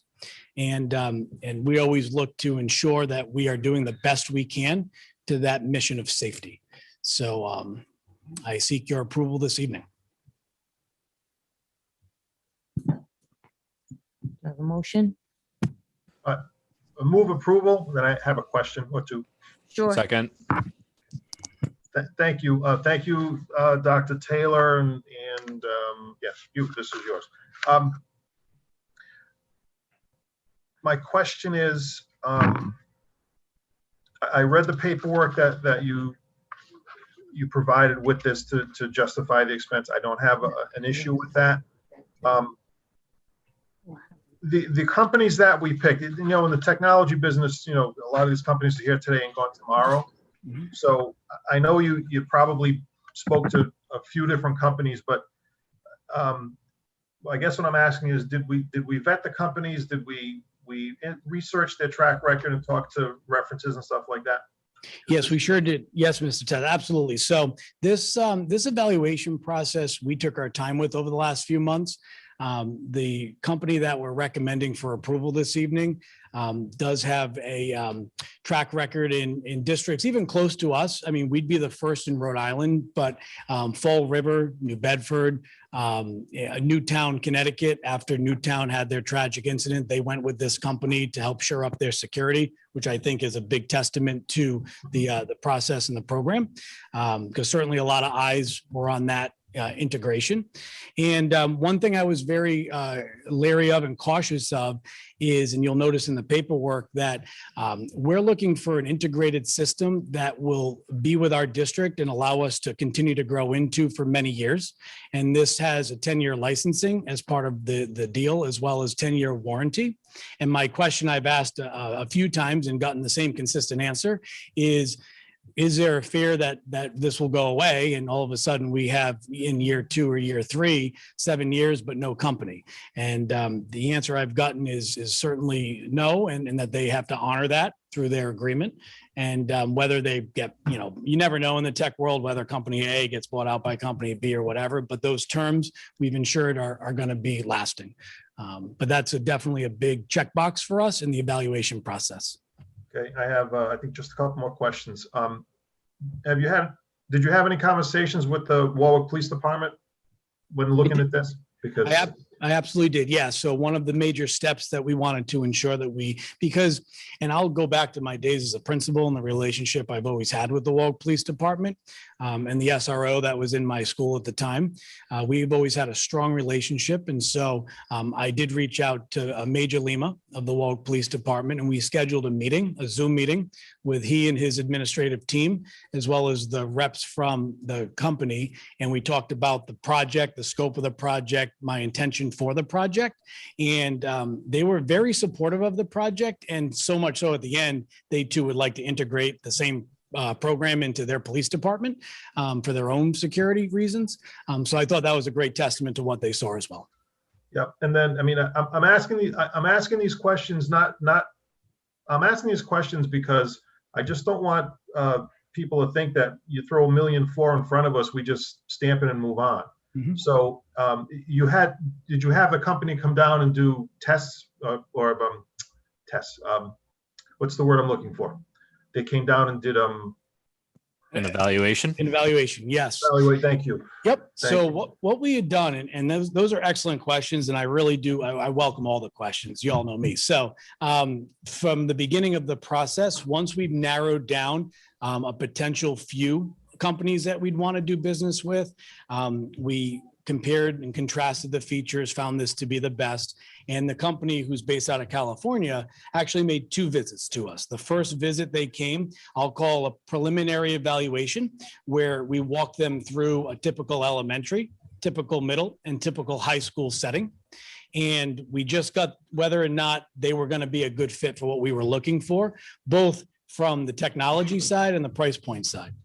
Also, prior to that, we instituted 3 trial periods in the district at various sites. One gave us a school type setting, one gave us a maintenance type setting, and one gave us a facility storage type setting.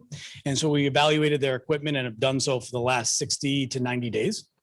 And on top of that, once we agreed that this was going to be a potential solution to bring before you, the company came back out, but this time with a team, which included their engineers, or some of there's a large company with many, but it included some of the engineers for the Northeast region, as well as the owner of the installer came up from West Virginia, and they stayed in the district for a week.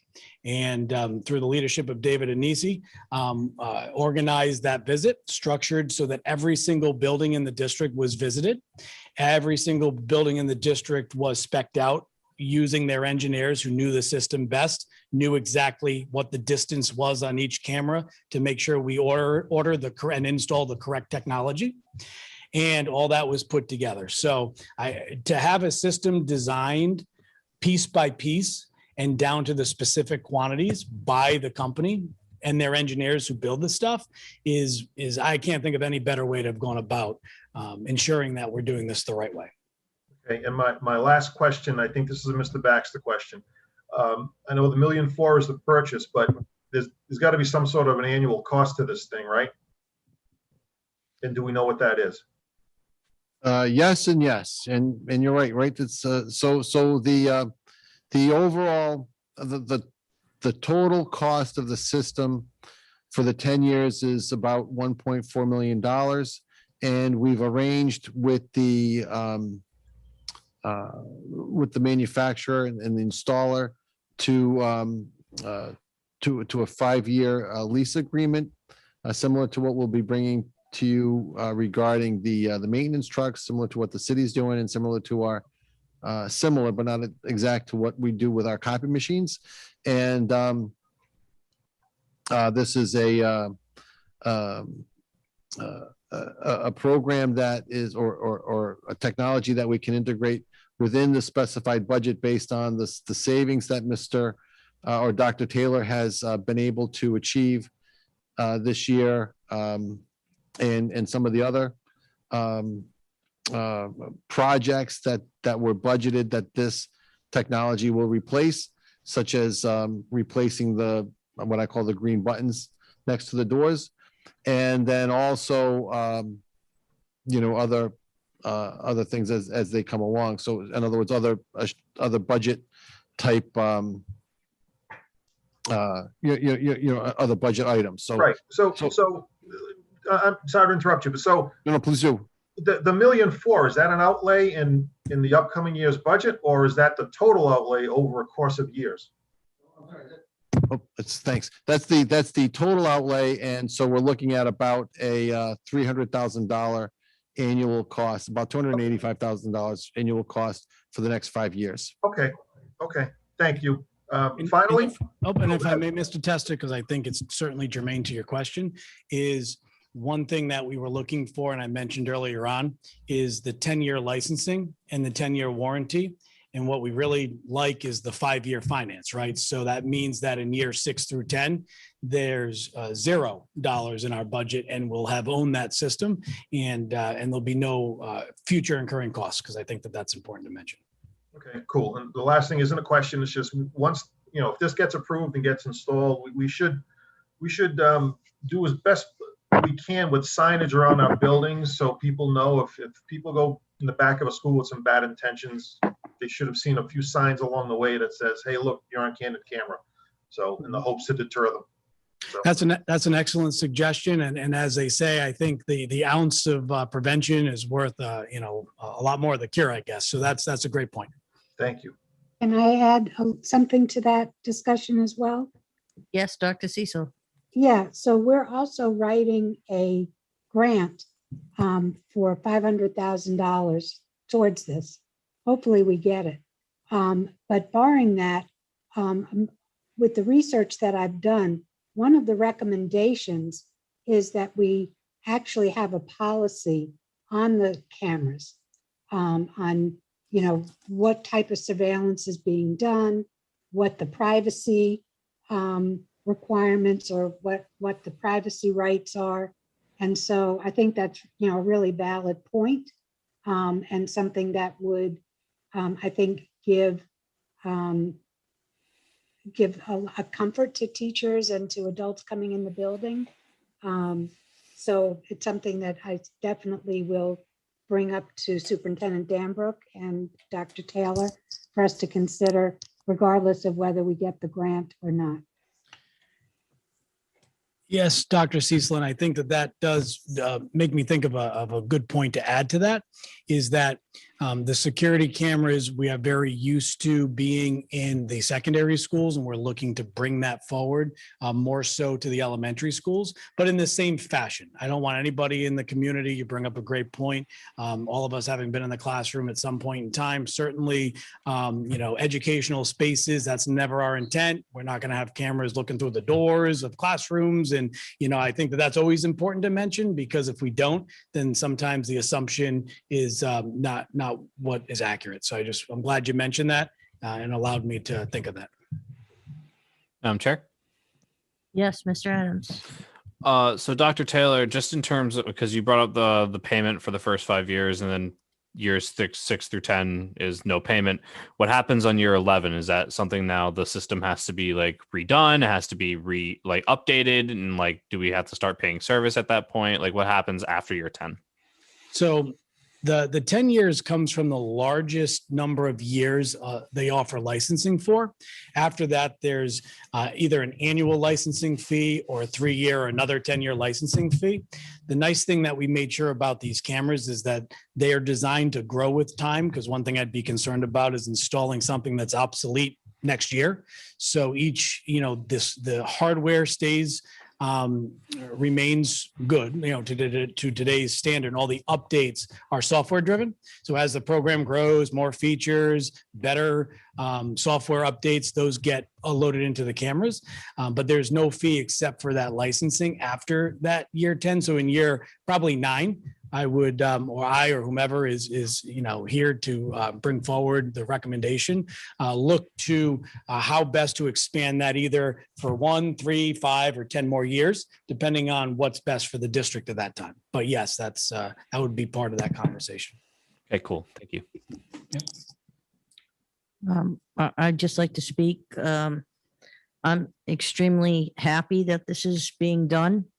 I'm from a security type educational background, and what we have now is archaic, to say the least. And I know even before I was on the school committee, I have watched upgrades to the security systems thing having to be put aside due to financial constraints on the district. And I'm glad now that we're at a place where we can do this because we have to put safety first in our district. Our community deserves it. Our staff deserves it. Everyone deserves it. I'm not so big up putting up signs because then people look for cameras to ruin them, but we can have that another discussion. But thank you very much for your hard work on this, Dr. Taylor. I know it wasn't easy, and I know that I've been updated here and there on certain things, and I'm extremely excited about this project and look forward to it unraveling in our district. So at this point, if we have no more questions, can we make a vote on this? Move approval. Second. All in favor? Aye. Aye. Aye. Ayes have it. Thank you.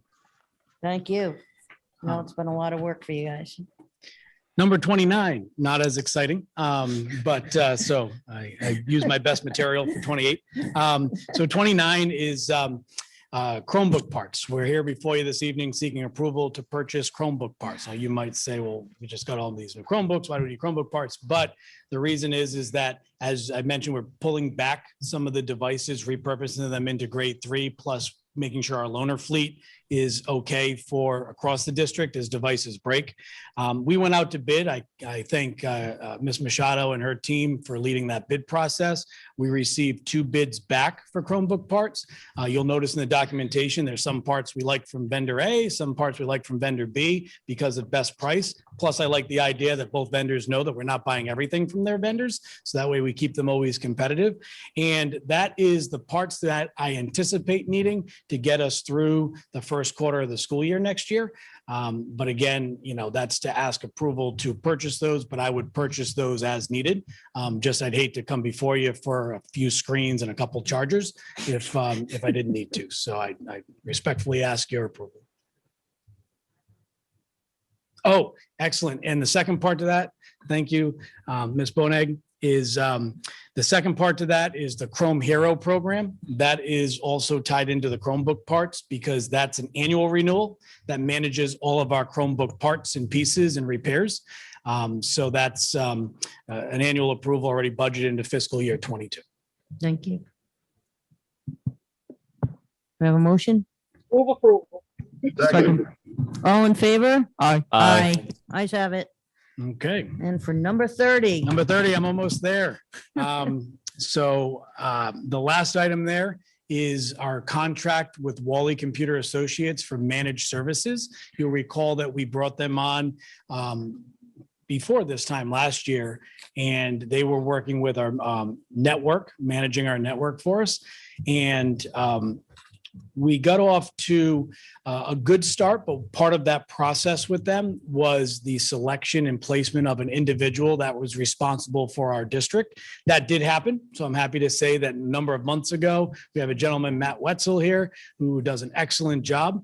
And he's been around the district, and it makes sense to continue the agreement.